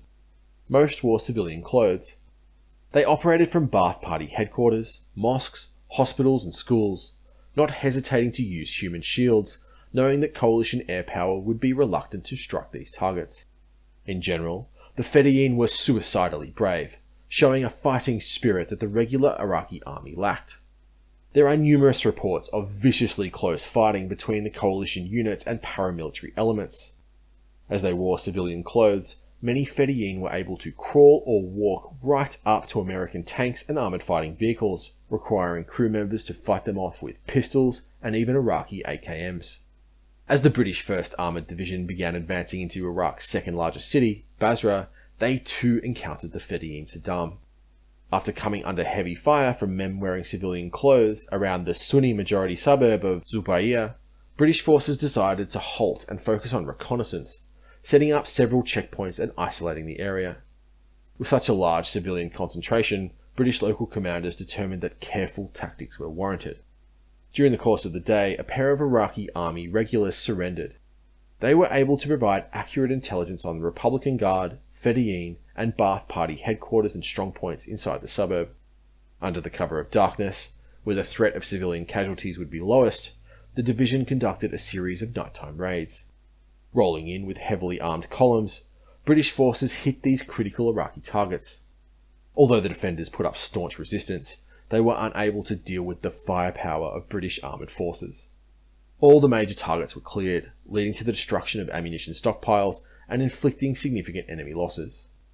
By daybreak, all British forces had evacuated and were back at their start lines. Back in Baghdad, Iraqi Central Command began hearing reports that the coalition forces were simply bypassing the southern cities, especially Nasiriyah. They were astonished that the US forces were apparently leaving these urban centres completely uncontained, with the heavy forces of the 1st Marine Expeditionary Force and 5th Corps apparently moving north. This left coalition ground lines of communication running along the highways 1 and 5 vulnerable to interdiction. Although the centralised command and control apparatus of the Iraqi military had been badly disrupted by the initial air bombardment, the unconventional communications utilised by paramilitary forces were harder to disrupt. Using civilian phones to coordinate, large Fedayeen elements began moving south towards Nasiriyah. The coalition's vast and hugely impressive intelligence, surveillance and reconnaissance capability struggled to track these paramilitary forces. For example, the Joint STARS airborne radar aircraft gave Franks a god's eye view of the battlefield, showing the movement of every vehicle within its 50,000 square kilometre footprint. This provided 3rd Army headquarters with very accurate intelligence on Iraqi armoured formations in real time. But in a nation of 25 million people, these airborne sensors stood little chance of tracking the movements of paramilitary forces using civilian vehicles. By March the 23rd, 3rd Army headquarters concluded that the bulk of regular Iraqi army formations in southern Iraq had been destroyed or surrendered, but the loyal security forces, especially the Fedayeen, still represented a serious threat. This change in the composition of the enemy's forces confounded 3rd Army's operation-level ISR and analysis systems, which were far more optimized to collect and display information on large conventional forces. For example, the digital battle maps at 3rd Army HQ struggled to display the large number of company-sized elements in a template that was designed to show the movements of division and corps. In fact, these shortcomings generated an outdated and inaccurate enemy picture that would persist at CENTCOM until the end of the invasion. With the coalition's heavy forces advancing in the south, Special Operations expanded their campaign in western and northern Iraq. One of their primary missions was reconnaissance. From Nasiriyah to Karbala to Najaf, Coalition Special Forces teams spent days gathering intelligence, including locating Fedayeen headquarters, artillery positions, and large-scale enemy concentrations, in order to pave the way for the advance of 3rd Infantry. With the unexpected Iraqi reliance upon irregular forces, and therefore the limitations of airborne ISR systems such as UAVs, the intelligence gathered by Special Forces elements was absolutely critical. At this time, northern Iraq was almost exclusively a Special Forces theatre, and by early April, some 50 Special Forces teams were operating alongside their 65,000 Kurdish allies and the 173rd Airborne Brigade. The Kurds were facing several heavy and formidable Iraqi divisions, including Republican Guard formations. Special Forces were critical in enabling Kurdish victory over these formations, as they provided the firepower the Peshmerga lacked. In western Iraq, vehicle-mounted patrols of the British and Australian Special Air Service scoured the desert searching for the mobile Scud ballistic missile launchers that CENTCOM feared would launch a chemical weapon strike on Israel. Within the first 7 days, western Iraq had been basically sanitized of all major Iraqi elements.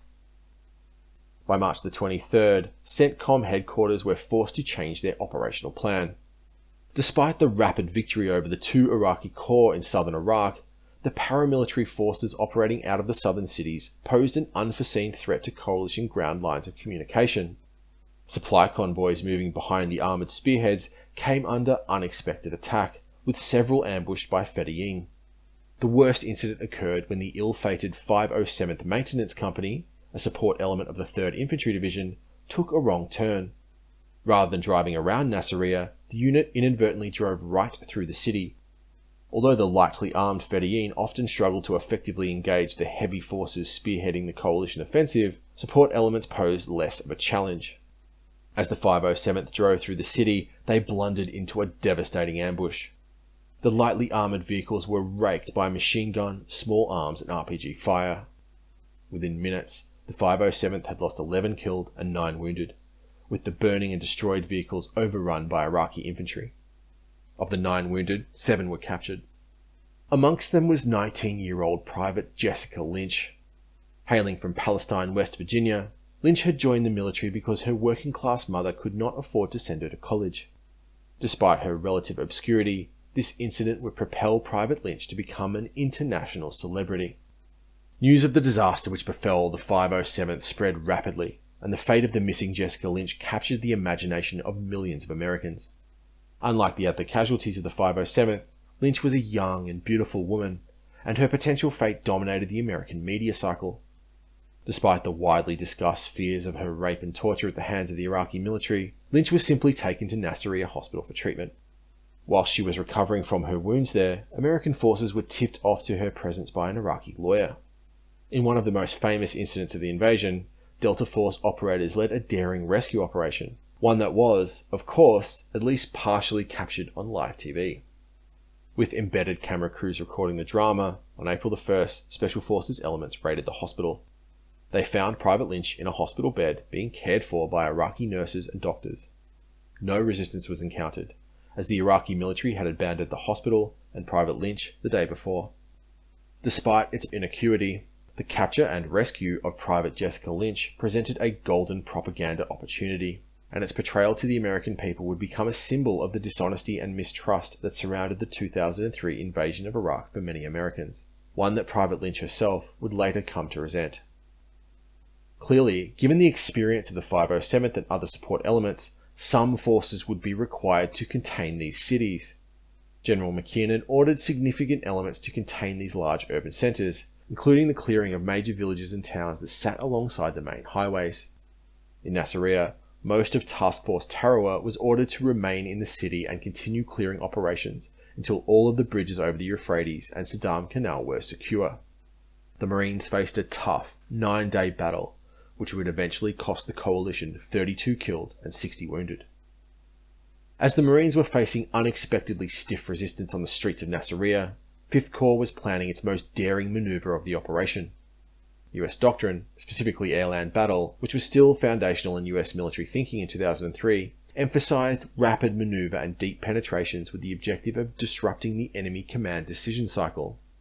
As stated previously, AirLand battle aimed to impose a rate of change in the tactical picture confronting enemy command that they simply could not react quickly enough. Just as in Operation Desert Storm, air assault operations were one of the primary methods by which these doctrinal principles were to be applied. The two divisions of the 5th Corps were designed to have a synergistic relationship. The firepower of the heavyweight 3rd Infantry Division would be married to the mobility of the 101st Airborne. Deep air assault penetrations would not only complicate the tactical picture facing Iraqi Central Command, but pave the way for the rapid advance of the armoured spearheads. On March the 23rd, the 101st prepared to undertake one of these deep strikes. As an air assault division, much of the 101st firepower lay in its attack helicopter regiments. Fielding the deadly AH-64D Apache attack helicopter, these formations were capable of devastating attacks on armoured and mechanized concentrations, and the long reach of the attack helicopter allowed these mass strikes to be deployed well into the deep battle area, hundreds of kilometers behind the line of contact. As the armoured columns of the 3rd Infantry Division advanced north from Nasiriyah towards Karbala, to their left, out in the desert, the 101st Airborne was busy establishing a number of small bases, refueling points for helicopters that would extend the division's reach into Iraqi territory. At 1 AM on the morning of March the 23rd, 31 Apaches of the 11th Attack Helicopter Regiment took off from a forward refueling station and began flying north. Their objective was the Medina Division of the Republican Guard, specifically its 2nd Armoured Brigade, which airborne surveillance had detected south of Baghdad. If the 101st Apaches could locate this armoured concentration, it was likely to be eviscerated in a barrage of Hellfire missiles. The attack was preceded by a substantial suppression of enemy air defence operation. F-16CJs, equipped with high-speed anti-radiation missiles, the famous Wild Weasels, swept the flight path, striking several radars and surface-to-air missile systems. This was very effective, with all radar-guided SAM systems in the area either suppressed or destroyed. However, the Iraqis became accustomed to American doctrine, and these strikes gave them ample warning that a helicopter operation was probably imminent. This was only exacerbated by a 2-hour delay, desynchronizing the suppression operation and the attack itself. Most of the flight path took the 11th Attack Helicopter Regiment out over the desert, but in the Karbala Gap, there was no choice but to fly over large, built-up areas. As the regiment passed over the cities of Al-Haswa and Al-Iskandariyah, the pilots saw the streetlights below blink on and off twice, as if someone had cut the electricity for a second. Nearly instantaneously, the entire regiment was engulfed in a torrent of fire. The city erupted with fire from small arms, machine guns, RPGs, and light anti-aircraft artillery. Practically every house seemed to have someone shooting. The Apaches were easy targets, silhouetted as they were against the clouds by the bright full moon. Every single platform was hit by small arms fire. With one Apache shot down and every helicopter damaged, the mission was aborted. Although all but one returned to base, when they arrived, support crews found them riddled with bullet holes. One had a total of 29 impacts, but somehow had been able to keep flying. Not only had the mission been a failure, but the entire regiment had been rendered combat ineffective. It would be another 30 days until it could reach full operational capability. The Iraqis had used new and innovative tactics to adapt to US technological superiority. Although high-end air search radars and SAM systems were easy targets for US air power, suppressing hundreds of machine guns and light AAA was essentially impossible, and the Wild Weasels could not strike thousands of human eyeballs. Rather than using military communications, which were disrupted by coalition electronic warfare aircraft, the Iraqi commanders simply used telephones to communicate. Their defensive forces were simply told that if they saw the lights turn on and off, to begin firing, putting up a wall of lead through which helicopters would have to fly. This need not be accurate fire if its mass was sufficient. This new Iraqi air defense system was an ingenious adaptation to the challenges the Iraqi military faced. It could not be suppressed, nor could it be effectively countered. General Wallace, the 5th Corps commander, later recalled that, "From that point on, I was not at all confident we could execute a successful deep operation with helicopters, and we didn't need to." With the failed attack on the Medina division, the weather intervened decisively on the campaign. The mother of all sandstorms, as it would be dubbed by Western media, descended on Iraq. In arid areas of the world, the arrival of a large gust front will often generate a sandstorm, lifting countless tons of dust, dirt, and sand into the air. On March the 24th, 2003, a particularly strong sandstorm swept across the area. With coalition forces blanketed in dust, restricting both visibility and air operations, the Third Army implemented an operational pause. Despite conjecture at the time, the campaign plan had always included an operational pause before coalition forces advanced on Baghdad proper, allowing for supporting elements and logistics to catch up with the spearheads. With the brief break in the offensive, the American commanders met to discuss their operational plan. Generals McKiernan and Wallace, the 3rd Army and 5th Corps commanders, advocated a change in strategy. The Fedayeen and other paramilitary forces operating in the towns and cities were posing an unexpected problem.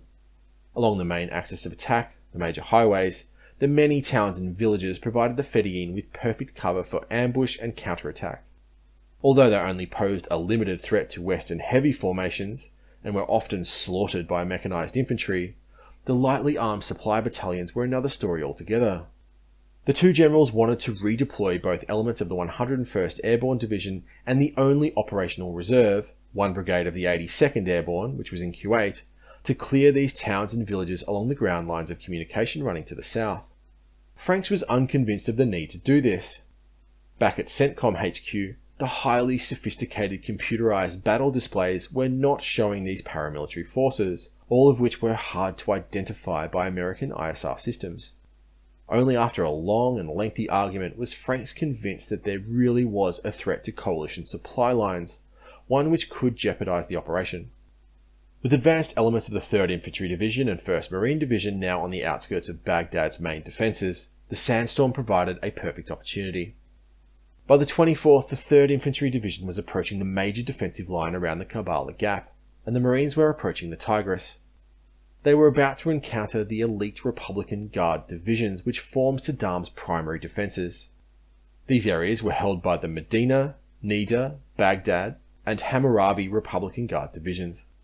Although the progress had been very rapid, the two main drives from Nasiriyah, one towards the Karbala Gap and the other towards Kut, had left a large opening between the Marines and the 3rd Infantry Division.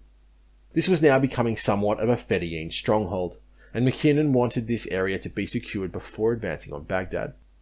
Thus, the 101st was ordered to isolate and clear Najaf and Karbala, with the 82nd focusing on Samawa. With the new operational plan agreed on by all, the supporting elements of the 1st Marine Expeditionary Force and 5th Corps were rushing to catch up with the armoured spearheads. The advance had been so rapid that the combat elements of the division had outrun their administrative tails. A common problem during a rapid advance, the need to allow logistic and support elements to move forward is one of the reasons why attacking forces often need to pause even if enemy resistance is weak. Large forward supply bases were quickly established, and thousands of tons of supplies were moved forward along the major highways. The Sandstorm also provided some opportunity for rest. Tanks and infantry fighting vehicles may be able to advance for 7 days straight, but human beings cannot, and most of the fighting men and women had been operating on very little sleep for almost a week. They would need their strength for the decisive battle to come. For the Republican Guard divisions defending Baghdad, the poor weather brought them little relief. The coalition air forces may have been unable to conduct low-level attacks, but the Sandstorm was no obstacle to higher altitude operations. In fact, it proved to be a target-rich environment for the Allied airmen. With the coalition forces now approaching Baghdad's main defensive ring, the Iraqis deployed the bulk of the Republican Guard divisions to positions to the south and east of the city. Unlike the encounters with the paramilitary forces, this was the kind of enemy that the coalition's vast ISR capability was optimized to engage. Back at Coalition Air Component Command, General Moseley watched E-8 Joint Stars radar imagery that showed a clear line of armor pouring out of Baghdad, moving to the new defensive positions around the city. Platforms like this gave coalition commanders an informational advantage that the Iraqis could only dream of. Compounding this problem was the fact that, unlike the First Gulf War, coalition aircraft were now able to strike through dust, sand, and cloud. American tactical fighters were now widely employing satellite-guided bombs, the Joint Direct Attack Munition, or JDAM. Unlike a laser-guided bomb, the JDAM uses a GPS signal combined with an inertial navigation system to guide itself to a target. When combined with an aircraft's synthetic aperture radar mode, which allows the FCR to take radar images of the ground, coalition fighters were able to hit stationary targets, such as tanks that were in a hull-down fighting position, through the Sandstorm. In the end, by the time they encountered the major ground forces, many Republican Guard battalions were already shattered by the impact of Allied air power. As the American generals debated their campaign plan, similar discussions were ongoing in Baghdad. Despite the deep penetrations made by coalition ground forces, Iraqi command was actually pleased with the outcome of the first week of fighting. Allied setbacks at Basrah and Nasiriyah had given Saddam the impression that coalition forces would hesitate to enter the major cities, especially Baghdad, for fear of sustaining casualties. The high fighting spirit of the Fedayeen had also inflated Saddam's estimation of the Iraqi military's capability. Despite these apparently promising signs, the upper Iraqi command echelon had a confused operational picture that led them to completely misjudge coalition dispositions and intentions. Saddam was convinced that he was being attacked along three major axes, from Kuwait, Jordan, and Iraqi Kurdistan. This confusion showed the value of coalition special forces, which had a disproportionate military impact. Because of the widespread destruction being wreaked in western Iraq, Saddam concluded that a conventional military force was operating there, confirming his prior beliefs about Allied strategy. He also believed that the drive on Kut by the Marines was the primary threat to Baghdad. The coalition main effort, the 3rd Infantry Division, was considered a tertiary operation. Thus, for some unexplained reason, Saddam's son, Qasr, denied Republican Guard requests to destroy a main Euphrates bridge leading into the Karbala Gap, a move that would have slowed the 5th Corps' advance substantially. As the operational pause came to its close, Baghdad's southern defences were not substantially strengthened, with significant formations still operating to its north and west. The main southern defensive line, which was pushed as far forward as possible, was composed of 3 Republican Guard divisions. The Medina Division, which formed the right wing of the Iraqi line, defended the Karbala Gap. The Nebuchadnezzar Division, deployed near Hilla, held the centre, and the Baghdad Division faced the Marines around Kut. The 26th Division was ordered to advance into the salient between the 2 Allied spearheads and threaten their communications. Only a single regiment of Iraqi Special Forces remained in Baghdad. With the sandstorm easing on March 27th, coalition forces began clearing the lines of communication. Back in Nasiriyah, the Marines of Task Force Tarawa, which had been reinforced by 2 Marine expeditionary units, essentially battalion-sized battle groups, began to clear the city. As opposed to the assumption held by many in both the Iraqi command and Western media, the Marines hardly shied away from urban combat. Over nearly a week of house-to-house fighting, where the advantages enjoyed by the American military, such as air power, were certainly less relevant, the Marines cleared the city. Several fierce firefights occurred near Fedayeen strongholds, such as the Ba'ath Party headquarters, but the superior fighting spirit and technical skill of the Marines quickly showed. The Fedayeen may have been brave, but they were outclassed by Western infantry who imposed devastating and disproportionate casualties. By April 2nd, General Natonsky declared the city secure and redeployed the bulk of his forces towards the drive on Kut. By March 28th, on the coalition left flank, 5th Corps began a 5-pronged offensive designed to set the foundation for an eventual attack on Baghdad itself.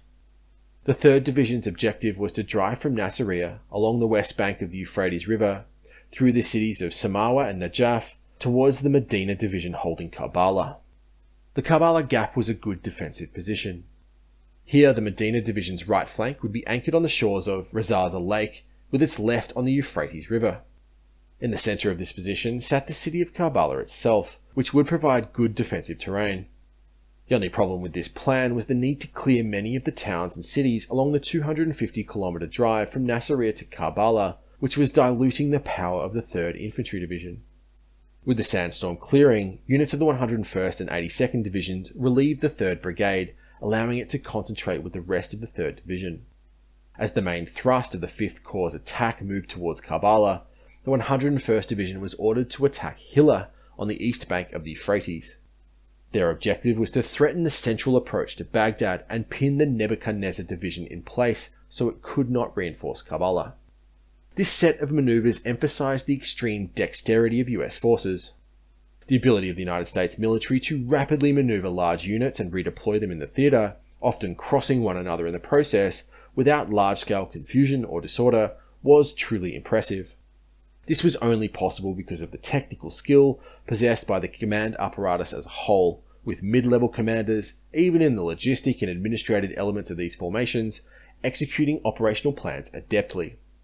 With the sandstorm now long gone and the ground lines of communication firmly secured, the advance on Baghdad began. This was the kind of engagement in which the American military truly excels. A conventional battle fought against a roughly equal force of elite, armoured divisions waged in reasonably open terrain. Here, the Americans were able to bring all of their technological, doctrinal, and qualitative advantages to bear. One small demonstration of this technological mastery occurred in early April. As the 1st Marine Division advanced towards Baghdad from Kut, its lead elements made contact with the Baghdad Division of the Republican Guard. As is typical doctrine, the Marine advance was led by lightly armed recon companies. One such element found itself about to be attacked by a heavy formation. A large column of Iraqi armour was detected advancing down the road towards them. Driving Humvees, the small Marine element stood little chance against a tank battalion. However, they were not without fire support. Within minutes, a B-52 orbiting at 30,000 feet was given target coordinates, and a pair of CBU-105 cluster bombs had left its bomb bay. The CBU-105, otherwise known as the sensor-fused weapon, is a marvel of military technology. Typically, cluster bombs aim to saturate an area with smaller submunitions, the size of a mortar bomb or grenade, thereby achieving a very large area of effect. Even in their most basic form, they are devastating weapons. Large enemy concentrations are particularly vulnerable, especially when they are out in the open. One of the major moral complications of using cluster munitions is caused by their failure rate. No matter how well they are made, cluster bombs will always leave some percentage of their submunitions unexploded. These tend to act as unintentional landmines, and therefore can pose a threat to civilians for a very long time. To say the sensor-fused weapon is a smart cluster bomb would be an understatement. The bomb itself is guided to its target by the wind-corrected munitions dispenser. Much like the JDAM tail kit, this turns any cluster bomb into a GPS-guided smart bomb, greatly increasing accuracy and allowing for high-altitude employment. The 1,000-pound CBU-105 is essentially just a canister. When the weapon approaches the target coordinates, it releases 3 side panels, exposing its deadly contents: 10 BLU-108 submunitions. The 10 submunitions are released by an airbag, dispersing them over an area of 15 acres or 61,000 square meters. After a descent by parachute, when the BLU-108 reaches a preset altitude, perhaps 100 meters, it fires a rocket motor. This rocket burn is designed to both stop the descent and cause the rod-shaped submunition to spin. Once the weapon, now hovering in mid-air, has reached the required revolutions per minute, it releases 4 smaller weapons called skeets. Basically, each BLU-108 is a miniature cluster bomb. These skeets are small, puck-shaped weapons that are flung out in all directions. Each one is about 4 inches in diameter and weighs 10 pounds or 4.5 kilograms. They contain both an infrared and laser sensor, which scan a cone of ground beneath the skeet as it falls. A microprocessor within the skeet looks for either the heat of a tank engine or its outline, which is measured by the laser. If the skeet detects a tank beneath it, the weapon detonates. The skeet kills a tank by creating an explosively formed penetrator. Essentially, the explosive within the weapon shapes and accelerates a slug of metal. This molten slug is more than capable of penetrating the weak top armor of most tanks and infantry fighting vehicles. If no vehicle is detected, the skeet self-destructs at an altitude of 15 meters. It has a failure rate of less than 1%, alleviating most of the persistent risk to civilians. In essence, the GPS-guided sensor-fused weapon is really a dispenser for 40 fire-and-forget anti-tank missiles. Just one can decimate a whole tank battalion. Needless to say, this is a devastatingly effective weapon. When the front of the armoured column that was advancing on the Marines north of Kut was decimated by the effects of 2 CBU-105s, the rest of the formation simply left their vehicles and surrendered to the lightly armed Marines, despite heavily outnumbering them. The United States military deployed weapons of this sophistication in 2003. That is the kind of technology produced by the second offset strategy. It was not only in the area of air power generally that the United States had an overwhelming technological advantage. One of the greatest breakthroughs delivered by the second offset strategy was in battlespace management. The combination of digital battle networks, pervasive ISR, and computerized command and control gave American force commanders an unprecedented view of the battlespace. Imaging satellites provided daily photo reconnaissance over the entire country, revealing large-scale force movements. Orbiting over Kuwait, the RC-135 rivet joint electronic surveillance aircraft swept up the torrent of electromagnetic information generated by an army in the field, collecting voice communications and data links, geolocating radars and surface-to-air missile sites, and even fixing enemy headquarters. Alongside them was the E-8 Joint Surveillance Target Radar System, or Joint STARS. Essentially an AWACS aircraft that monitored the ground rather than the air, the Joint STARS APY-7 radar could track the movements of vehicles over a footprint that is larger than 25,000 square kilometers. By 2003, the role of the Joint STARS aircraft was being supplemented by the Global Hawk UAV. The most advanced drone in the world at the time, the Global Hawk could provide both high-resolution synthetic radar imagery and ground-moving target indicator information over a vast footprint. Unlike the Joint STARS, Global Hawk's lack of a flight crew and flight ceiling of 60,000 feet meant it could effectively operate over enemy territory, at least once the high-altitude surface-to-air missile threat had been effectively suppressed. This deluge of information was all transmitted in real time through data links, forming a digital battle network, and then collated by a dedicated command and control computer system.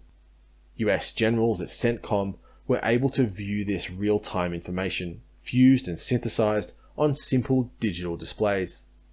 For them, the war resembled a computer game. The Iraqi commanders, on the other hand, had to rely on paper maps, which were often updated by reports transmitted over the civilian phone network. It was as if one century was at war with its predecessor.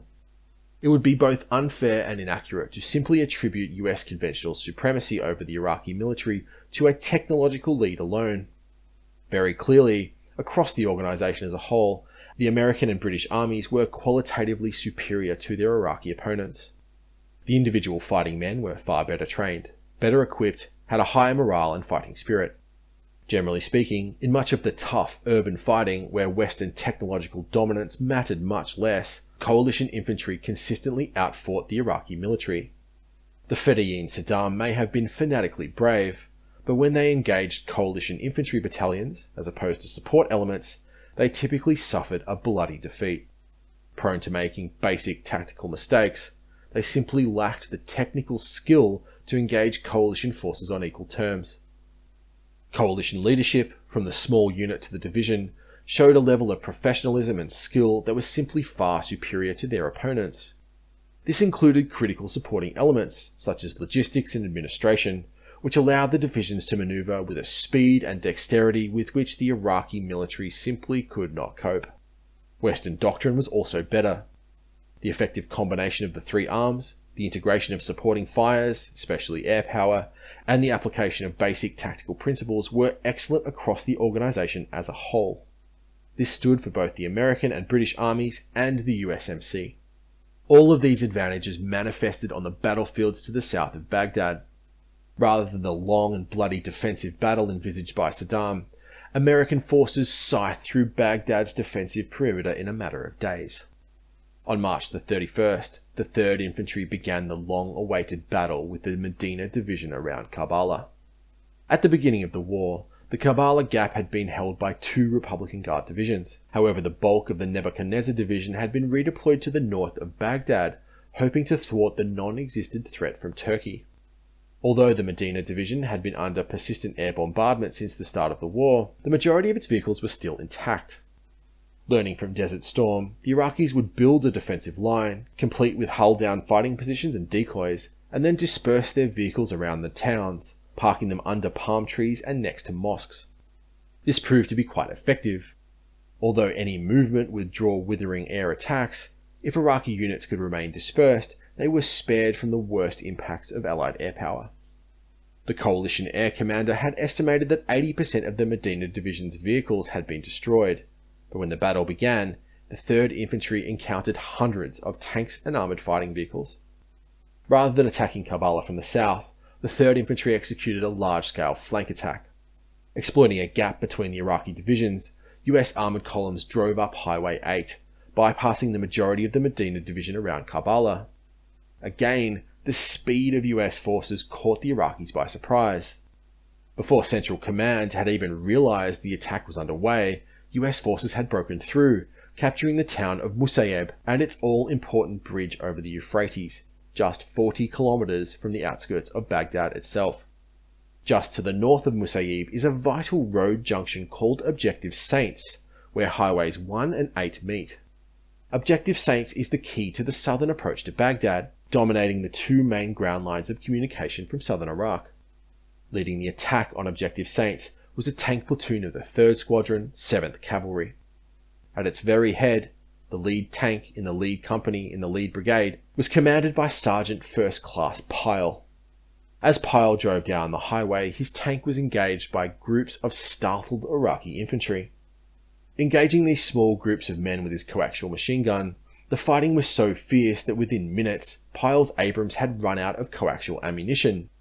Ordering the tank to advance, Pyle manned the 50 caliber machine gun mounted on the outside. The tank was raked with fire, suffering several RPG impacts.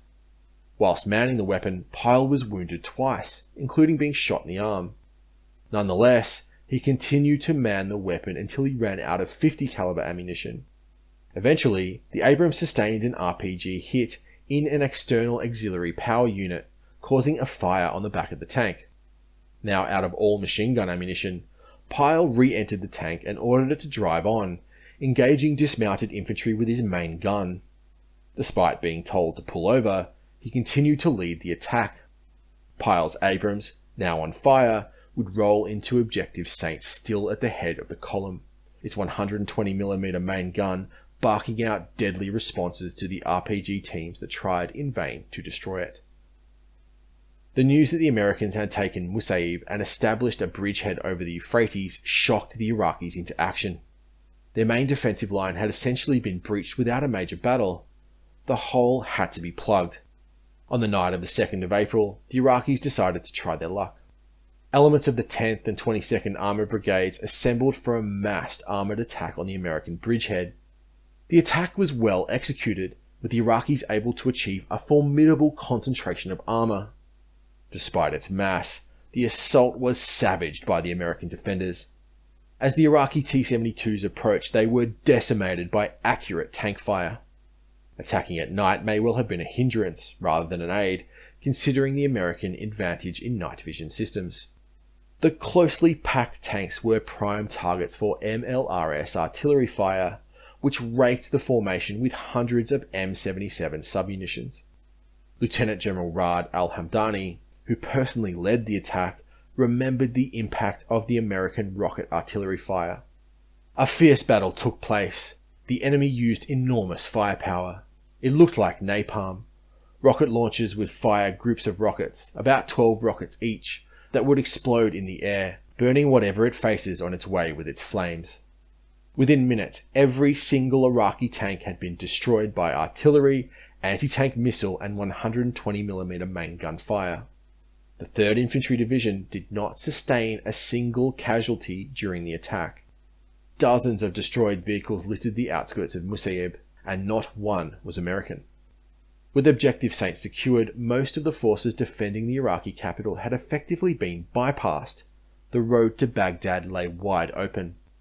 Seizing Saddam International Airport was a logical next step. Coalition forces would need a forward logistics base, and the ability to use the airfield would be critical in sustaining the forward elements. The airport was defended by some of the Iraqi military's finest units, a brigade of the Special Republican Guard, reinforced by a Special Forces contingent. These heavily armed formations received the best equipment available, and were well trained and motivated. The attack began on the evening of the 3rd of April. The 1st Brigade conducted a combined arms attack, with tanks, infantry fighting vehicles and dismounted infantry advancing under the cover of artillery. By 11 PM they had breached the outer wall and infantry companies began clearing operations. The fighting within the airport was some of the most intense throughout the whole conventional phase of the war. The defenders had dug a series of trenches, tunnels and fighting positions, the effectiveness of which was only amplified by the large open spaces and cleared fields of fire. Clearing these features would take 2 days and require the aid of a Special Forces detachment. Here the Iraqis fought tenaciously. On the morning of the 4th of April, they conducted a fierce counterattack. Members of the 11th Engineer Battalion, who were busy constructing a holding area for prisoners, were nearly swamped by a force of over 100 Iraqi infantry. Under withering fire, the detachment was nearly overrun. It was only saved by the actions of Sergeant First Class Paul R. Smith, who entered a damaged Bradley IFV and manned its heavy machine gun.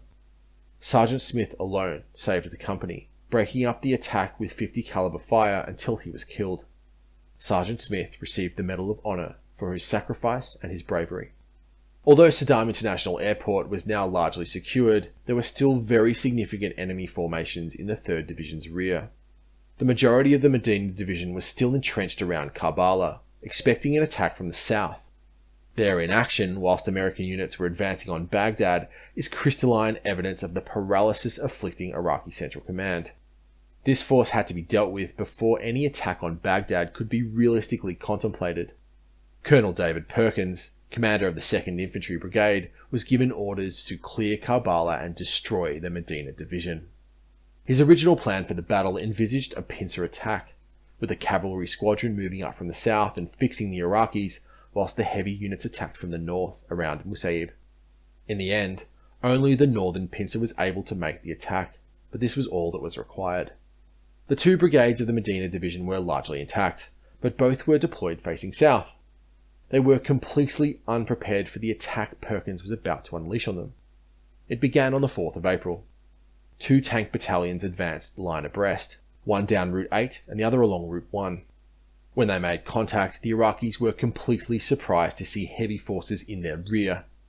Tanks and IFVs scrambled to leave their fighting positions and redeploy to face the new threat, leaving them vulnerable. With T-72s and BMPs exploding around them, the Medina's position melted. Within minutes they had American tanks between their fighting positions, and command and control immediately collapsed. The attack happened so rapidly, Lieutenant General Al-Hamadi, the commander of the 2nd Republican Guard Corps, had a tank rampaging through his headquarters. His men desperately tried to hold their positions, but with American infantry going from building to building, the staff all dropped their weapons and ran. The division had been absolutely routed. It was unable to cope with the speed of the American advance, and with its command and control paralysed, individual T-72s were forced to fight their own battles with the rampaging Americans. By nightfall, hundreds of vehicles had been destroyed, and the Medina division had ceased to exist. As the 3rd Infantry Division was approaching Baghdad, to the south the British were closing in on Basrah. After fierce fighting in its outskirts, especially with paramilitary forces, the 1st Armoured Division approached the larger city with caution. Basrah is a sprawling metropolis. It is home to more than 1 million people. Here, the British hoped to have far more support from the local Shia population, but were concerned about the prospect of heavy urban combat in a densely populated area. Instead, the British decided to lay siege to Basrah.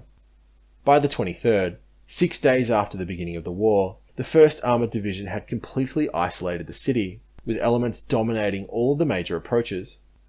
But for 3 weeks the British forces simply waited. These tactics caught the Iraqi defenders by surprise. They hoped to rely on the urban environment to counter their qualitative and technological disadvantage. But the British simply held their positions. Unable to hold their nerve, the Iraqis made several sorties from the besieged city, attacking British positions on several occasions. As could be expected, engaging British forces that were deployed on good defensive ground outside the city only led to heavy casualties. On the 30th of March, the 1st Armoured Division initiated Operation James, the first major assault into the city itself. Its objective was the suburb of Abu al-Qasib. In a careful advance, the Marines of 40 Commando, supported by armour from the Scots Dragoon Guards, engaged in fierce firefights with elements of Fedayeen. The combat here was often house to house, and several T-55s were destroyed by the supporting challengers. By March the 31st, the suburb had been secured. In response, the Iraqis attempted a large-scale breakout operation. A force of 120 vehicles in total, including tanks, BMPs and trucks, and around 1,000 infantry, concentrated and drove out of the city. The column advanced southeast towards positions gained by 40 Commando over the previous 2 days. As occurred all throughout the war, any time Iraqi armour attempted to move, it attracted the attention of coalition air power. The formation was savaged by US Navy FA-18 Hornets and Royal Air Force Harriers, which struck the column with laser-guided bombs and cluster munitions. Reeling from these airstrikes, the armoured column dispersed into marshy ground which had seen significant rain over the previous days. Stuck in the mud, the T-55s were easy prey for the challengers of the 7th Armoured Brigade, and within 48 hours, the whole force had been destroyed. This was the largest British tank battle since the Second World War. The main concept behind the siege of Basrah was to bring about the collapse of the Iraqi forces defending the city, rather than simply destroying them. This would both reduce British casualties and limit the amount of collateral damage done to the city and its civilian population. This objective was achieved by both the isolation of the city and smash-and-grab raids. Typically conducted at night, British forces, usually in company to battalion strength, would enter the city, striking known Fedayeen concentrations and command posts, and then retreat to their starting positions. These operations steadily eroded Iraqi morale. By April 6th, 3 weeks into the siege, the situation was ripe for larger offensives. In a major attack, the 7th Armoured Brigade advanced into the centre of the city. Their objective was the Ba'ath Party headquarters, the Fedayeen's base of operations.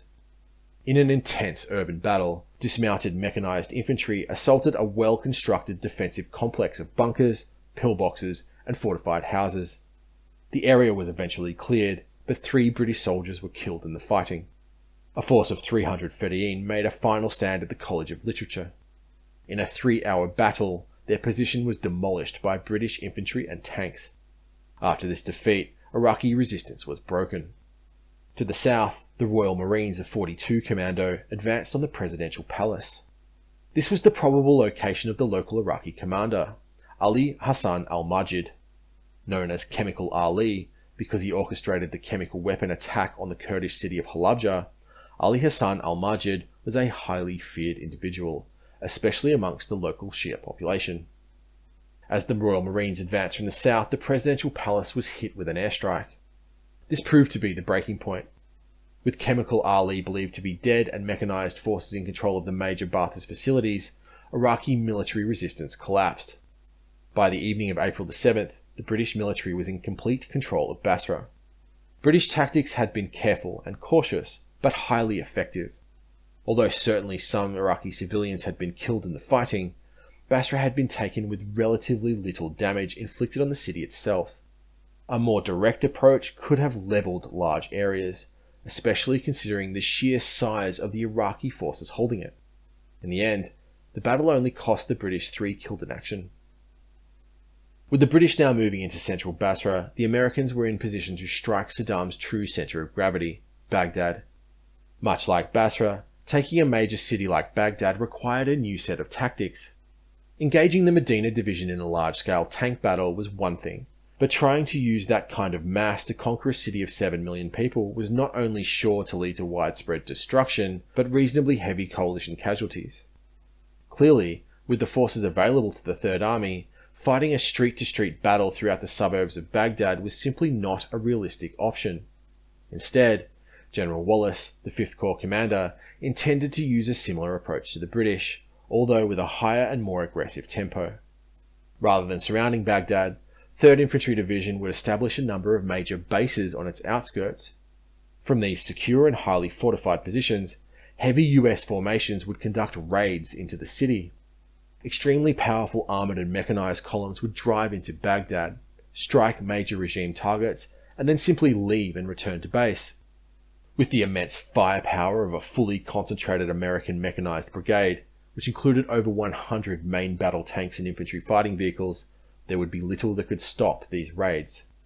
As they passed through the city, these powerful armoured formations would demonstrate the weakness of the Iraqi military to both Baghdad's defenders and its people. Unable to protect the very heart of the regime from US ground forces, it was hoped that the morale of Iraqi forces would simply collapse.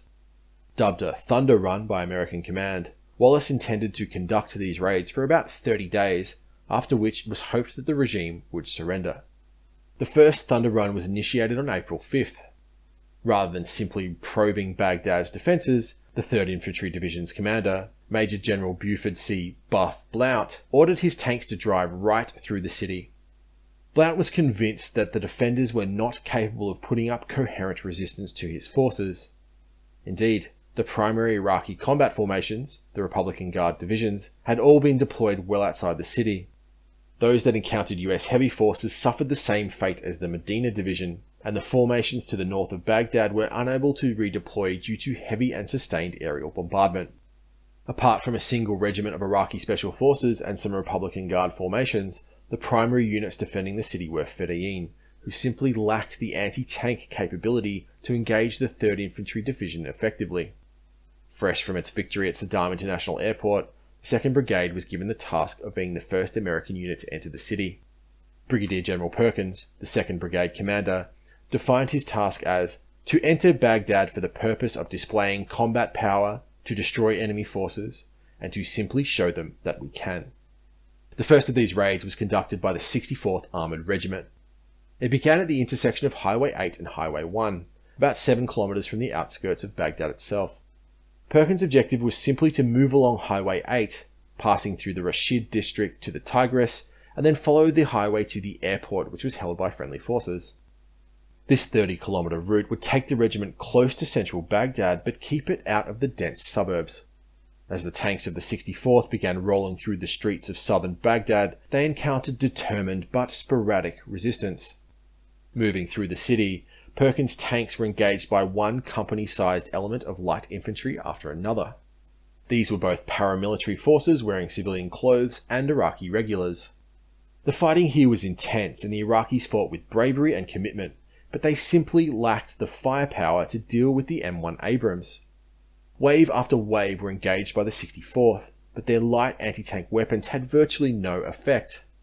Numerous tanks were hit with RPG-7 rounds, but the Abrams Chobham armour simply shrugged off the abuse. One was finally damaged when an RPG impact ruptured an external fuel tank, causing a fire. The crew were unharmed but had to abandon the vehicle.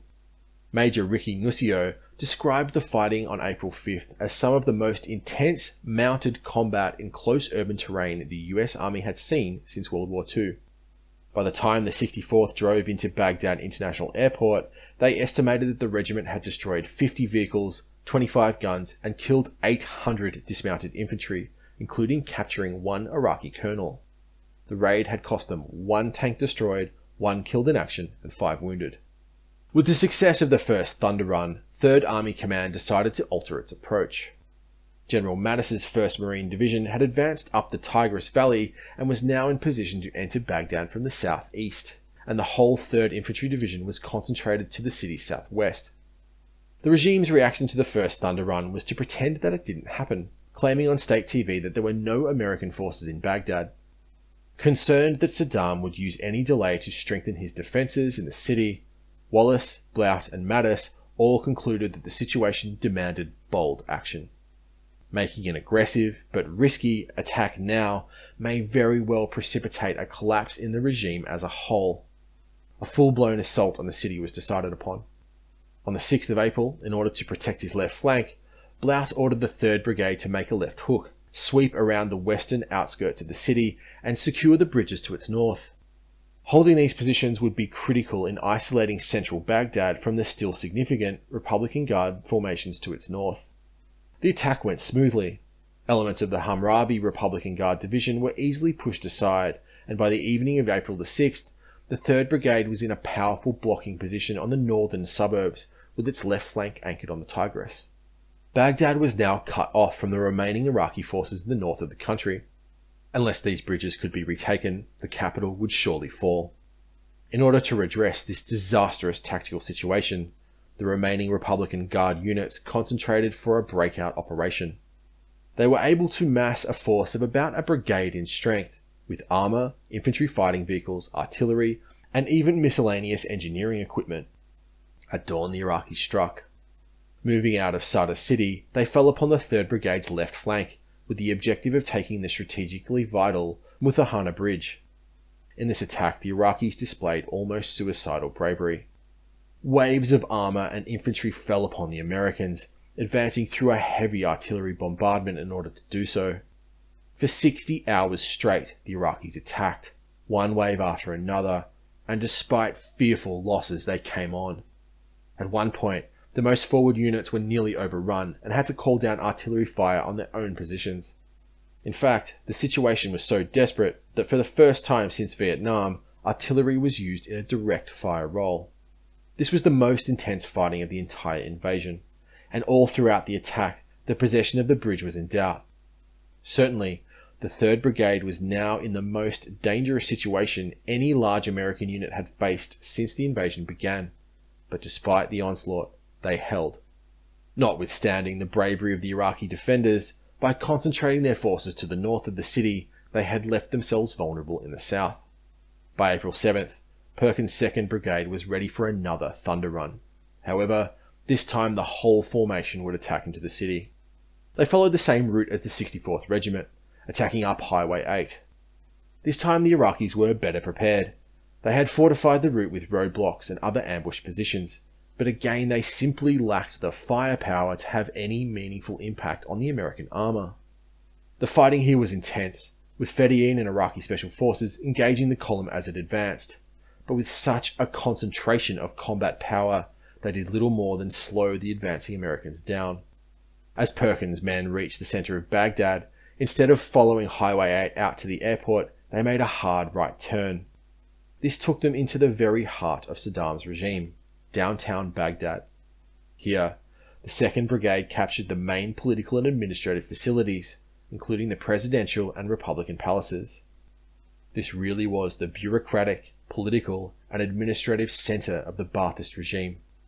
This time, Perkins ordered his brigade to dig in. He had no intention of going anywhere. This daring attack was not without risk. The 3rd Infantry Division was badly stretched, and providing security to the forces within Baghdad and keeping communications open was a serious challenge. Somehow, the forces now in the heart of Baghdad had to be supplied. There were 3 critical road junctions which ensured the ability of US forces to use the highway network within the city itself. Each was a large, cloverleaf road complex that connected Highway 8 to the other major roads. These 3 road junctions, codenamed Objectives Moe, Larry and Curly, after the Three Stooges, were all held by combined arms battle groups. If any of them fell, Perkins' brigade would be cut off. The Iraqis hit these positions with fierce counterattacks. At Objective Curly, the junction between Highway 8 and the Dora Expressway, the 3rd Battalion, 15th Infantry, found themselves in a fight for their very survival. Originally only 50 men strong, the American detachment was soon fighting a pitched battle with 500 Syrian volunteers. This close combat was fought in the rubble underneath the highway interchange. Over 18 hours, waves of Iraqi infantry assaulted the position, only to be stopped in front of the Americans' fighting positions. The 3rd Battalion became dangerously low on ammunition and fuel and was close to being overrun. This desperate situation was only rectified when a relieving unit of mechanized infantry broke through the encircling Fedayeen. 2 servicemen were killed and 40 were wounded. The other American positions all came under serious assault during the day. The brigade headquarters was also hit by a short-range surface-to-surface missile, killing 4 and destroying some 15 vehicles. But these battles were the last gasps of a dying regime. Although the Fedayeen, Republican Guard and Iraqi Special Forces units in the city were fighting hard and dying in droves, all centralized command and control was now gone. Iraq's political leadership, Saddam and his sons, had gone to ground, and the military command apparatus as a whole simply no longer existed. Every Republican Guard, Corps and Divisional headquarters had now been destroyed. Iraqi forces were simply attacking the nearest American units, without any coordination. Although the 3rd Division was in a precarious situation, large coalition forces were now approaching Baghdad. General Mattis's Marines had not only annihilated the Republican Guard divisions defending Baghdad's outskirts, they were now within the city itself. The 1st Marine Division had crossed the Tigris River on the 6th of April, and on the 8th, they attacked into the city from the southeast. The fighting here was just as intense, but the Marines soon penetrated into inner Baghdad, linking up with the 3rd Division's positions which had been under such pressure. The intervention of the Marines finally decided the issue. With 3rd Division's communications now secure, and thousands of dead Fedayeen littering Baghdad streets, all resistance collapsed. The Ba'athist regime had now ceased to exist. The near-simultaneous capture of Baghdad and Basrah had ended Saddam's rule almost overnight. Even though there were still large Iraqi military formations in the field, with Saddam now running for his life and much of the upper command echelon dead or missing, many Iraqi soldiers simply took off their uniforms and went home. On April the 11th, the Australian Special Forces Task Group concentrated for an attack on Al-Assad Air Base. Elements of the Special Air Service Regiment and commandos of the 4th Battalion, Royal Australian Regiment, had been operating in western Iraq, hunting scuds and monitoring the major highways to Syria and Jordan. As the operators assaulted the airbase, they found it essentially undefended. Over 50 military aircraft, including MiG-29s, the remnants of the once mighty Iraqi Air Force, were simply abandoned to the coalition. Their crews, support personnel and security forces nowhere to be found. Although there were some Iraqi forces intact around Tikrit and Mosul, Saddam's regime had fallen. The invasion was over. The conventional phase of Operation Iraqi Freedom is one of the most brilliant military campaigns in modern history, a fact that is often obscured by both the pretenses under which it was launched and the vicious insurgency and civil war which followed. Despite these obvious strategic blunders, As a pure military campaign, the invasion of Saddam's Iraq was astoundingly successful. Despite the setbacks and unexpected Iraqi defense, it had taken just 20 days to successfully invade a country of 25 million people and defeat an army some 500,000 strong. What is even more impressive is the fact that the coalition achieved this feat with such tiny land forces. When considering a force ratio required to launch an attack on a well-dug-in enemy, a typical rule of thumb is the attacking force usually requires a 3-to-1 advantage in numbers. Obviously, this does not necessarily scale up to the level of a campaign as a whole, but generally speaking, a positive force ratio is typically required. Launching a large-scale offensive with a negative force ratio is exceedingly rare in modern military history. If one side believes it has a technological, doctrinal, or qualitative advantage, then inferior numbers are acceptable, Operation Barbarossa being the primary example in the 20th century. In Iraq, the coalition successfully defeated an army of 22 conventional divisions and tens of thousands of paramilitary fighters with just 4, eventually 5, divisions. In terms of combat forces, the coalition was outnumbered by nearly 5-to-1. Despite this disadvantage in mass, the heavy American divisions simply sliced through the Iraqi defences and pierced the beating heart of the regime, Baghdad, ending the war in less than 3 weeks. By no means was this victory won through Iraqi cowardice. The Republican Guard formations and the Fedayeen had fought tenaciously and often with suicidal bravery. But the qualitative advantage enjoyed by coalition forces, both in terms of technology and the quality of their military as a whole, was simply overwhelming. The entire Medina division of the Republican Guard was annihilated in a close-quarters tank battle with the 3rd Infantry Division. Quite literally hundreds of Iraqi vehicles were destroyed and thousands of its fighting men fell in the Battle of Karbala. 3rd Infantry Division, on the other hand, lost a single tank. This cannot purely be explained by Iraqi incompetence or poor fighting quality. The elite Republican Guard formations were well trained and staffed by highly motivated contract soldiers. They were equipped with the best equipment available to the regime, such as the T-72 main battle tank, which is still used extensively by both sides in the Ukraine war today. Indeed, the Medina division may not have looked all that different to Russian forces that are currently deployed in Ukraine. However, even in this kind of close-range knife fight, and despite their suicidal bravery, they were unable to lay a finger on the 3rd Infantry Division. American tanks were simply much more technologically advanced, and their command and control was so much better that they were able to outmaneuver large Iraqi concentrations, attacking them from vulnerable directions. When placed in a difficult situation, coalition forces were able to rely on fearsome fire support, both in the air and organically from the division's artillery. The accuracy and immense power of American artillery impressed the Iraqis as much as their air power. But technology alone cannot explain a victory as rapid and complete as this. The technical skill and quality of coalition forces really cannot be overstated. The ability of US divisions to maneuver with such speed is perhaps the primary reason for the rapid Iraqi collapse. Before Iraqi command could even react, US armoured spearheads were at the gates of Baghdad itself, and by the time they realised the danger, the 3rd Infantry Division had isolated the city. The speed of this campaign paralysed the Iraqis. They simply could not react to a situation as dynamic as this, and with command and control facilities heavily engaged by air power, the defence of Iraq devolved first to the level of division and corps, and then to the battalion and company commander. No Iraqi officer had an accurate operational picture, and this blindness led to inaction at the operational level of warfare. Despite their smaller numbers, US forces were able to concentrate overwhelming firepower at small, critical points, giving them a tremendous advantage. Even when the entire operational plan had to be changed in order to secure the ground lines of communication, US divisions responded instantly, with formations like the 101st Airborne repositioning within hours.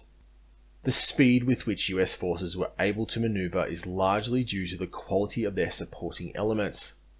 The administrative tail of a division, its maintenance and logistics battalions, are often the least glamorous parts of an army, but it is these forces which allow the formation to maneuver. It was the speed with which supply was moved up and forward logistic hubs were established that allowed the armoured spearheads to move so rapidly and penetrate so deeply.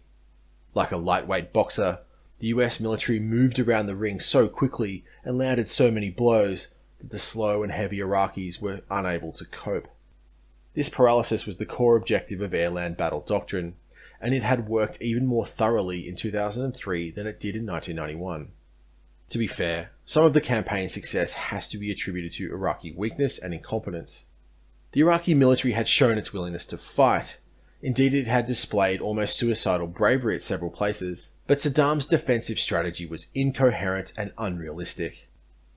By massing his Republican Guard divisions outside of Baghdad, he precipitated the kind of maneuver battle that his forces were completely unprepared to fight, especially against an enemy as dexterous and nimble as the Americans. As strange as it may seem, in the years leading up to the war, the Iraqi military was not preparing to fight this campaign. It was optimized to put down Iranian-backed revolts in the Shia south and the Kurdish north. Although the Fedayeen had achieved significant and unexpected success in the cities, wrong-footing CENTCOM planners, the Iraqi military as a whole lacked the command and control capability to effectively adapt to the opportunities these events provided. Obviously, coalition targeting of Iraqi command and control only aided in this process, and the whole concept which underpinned US doctrine was facilitating command paralysis, but Iraqi weakness in this area only helped this to occur. In fact, despite their superior numbers, the Iraqis were unable to mount an operational level counterattack throughout the entire campaign. In the words of the US official history, they never stood a chance, and perhaps against a more competent foe, Washington could not count on such small American forces to achieve so much. Nevertheless, it appeared as though the revolution in military affairs had been proven correct. Rumsfeld's faith in US technological superiority, and thus his deep skepticism of the requirement for a larger footprint in Iraq, was spectacularly vindicated. Rather than the 70 to 120 days that had originally been planned, the conventional phase of the war was over in 20. The invasion itself had shown vast improvement in joint and combined arms operations, and had included the largest Special Forces campaign in history. The Special Forces elements had exceeded expectations. Despite their tiny size, these units had achieved all of their objectives, effectively conquering Western Iraq single-handed. The speed and surprise wielded by Franks and CENTCOM to dismember the Iraqi regime seemed to completely validate Rumsfeld's belief about the nature of warfare. Speaking to the Senate Armed Services Committee, Secretary Rumsfeld argued that the invasion had shown that, in the 21st century, overmatching power is more important than overwhelming force. In the past, under the doctrine of overwhelming force tended to be measured in terms of mass, the number of troops that were committed to a particular conflict. In the 21st century, mass may no longer be the best measure of power in a conflict. After all, when Baghdad fell, there were just over 100,000 American forces on the ground. General Franks overwhelmed the enemy not with the typical 3-to-1 advantage in mass, but by overmatching the enemy with advanced capabilities, and using those capabilities in innovative and unexpected ways. Despite the overwhelming success of the invasion, there were, however, some very concerning flaws in the RMA concept which had been revealed. Firstly, the pervasive ISR capabilities that RMA advocates had argued would replace traditional recon elements, such as the Joint Stars, were completely ineffective when the enemy was not a conventional military formation massing for a tank battle, but was rather a paramilitary force hiding amongst the civilian population. Monitoring the Fedayeen quickly became the task of special forces and recon elements. Thus, when facing an insurgent, America's overwhelming technological advantage, upon which the RMA concept was based, would be far less important. The second major flaw in Rumsfeld's reasoning became apparent in the immediate wake of the fall of the regime.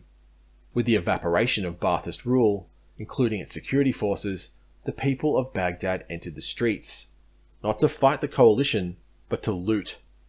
As American forces stood by and watched, in the week from April 7th to April 14, looters ravaged the National Museum of Iraq, the University of Baghdad, the Saddam Arts Center, and two of the city's major hospitals, only one of which continued to function.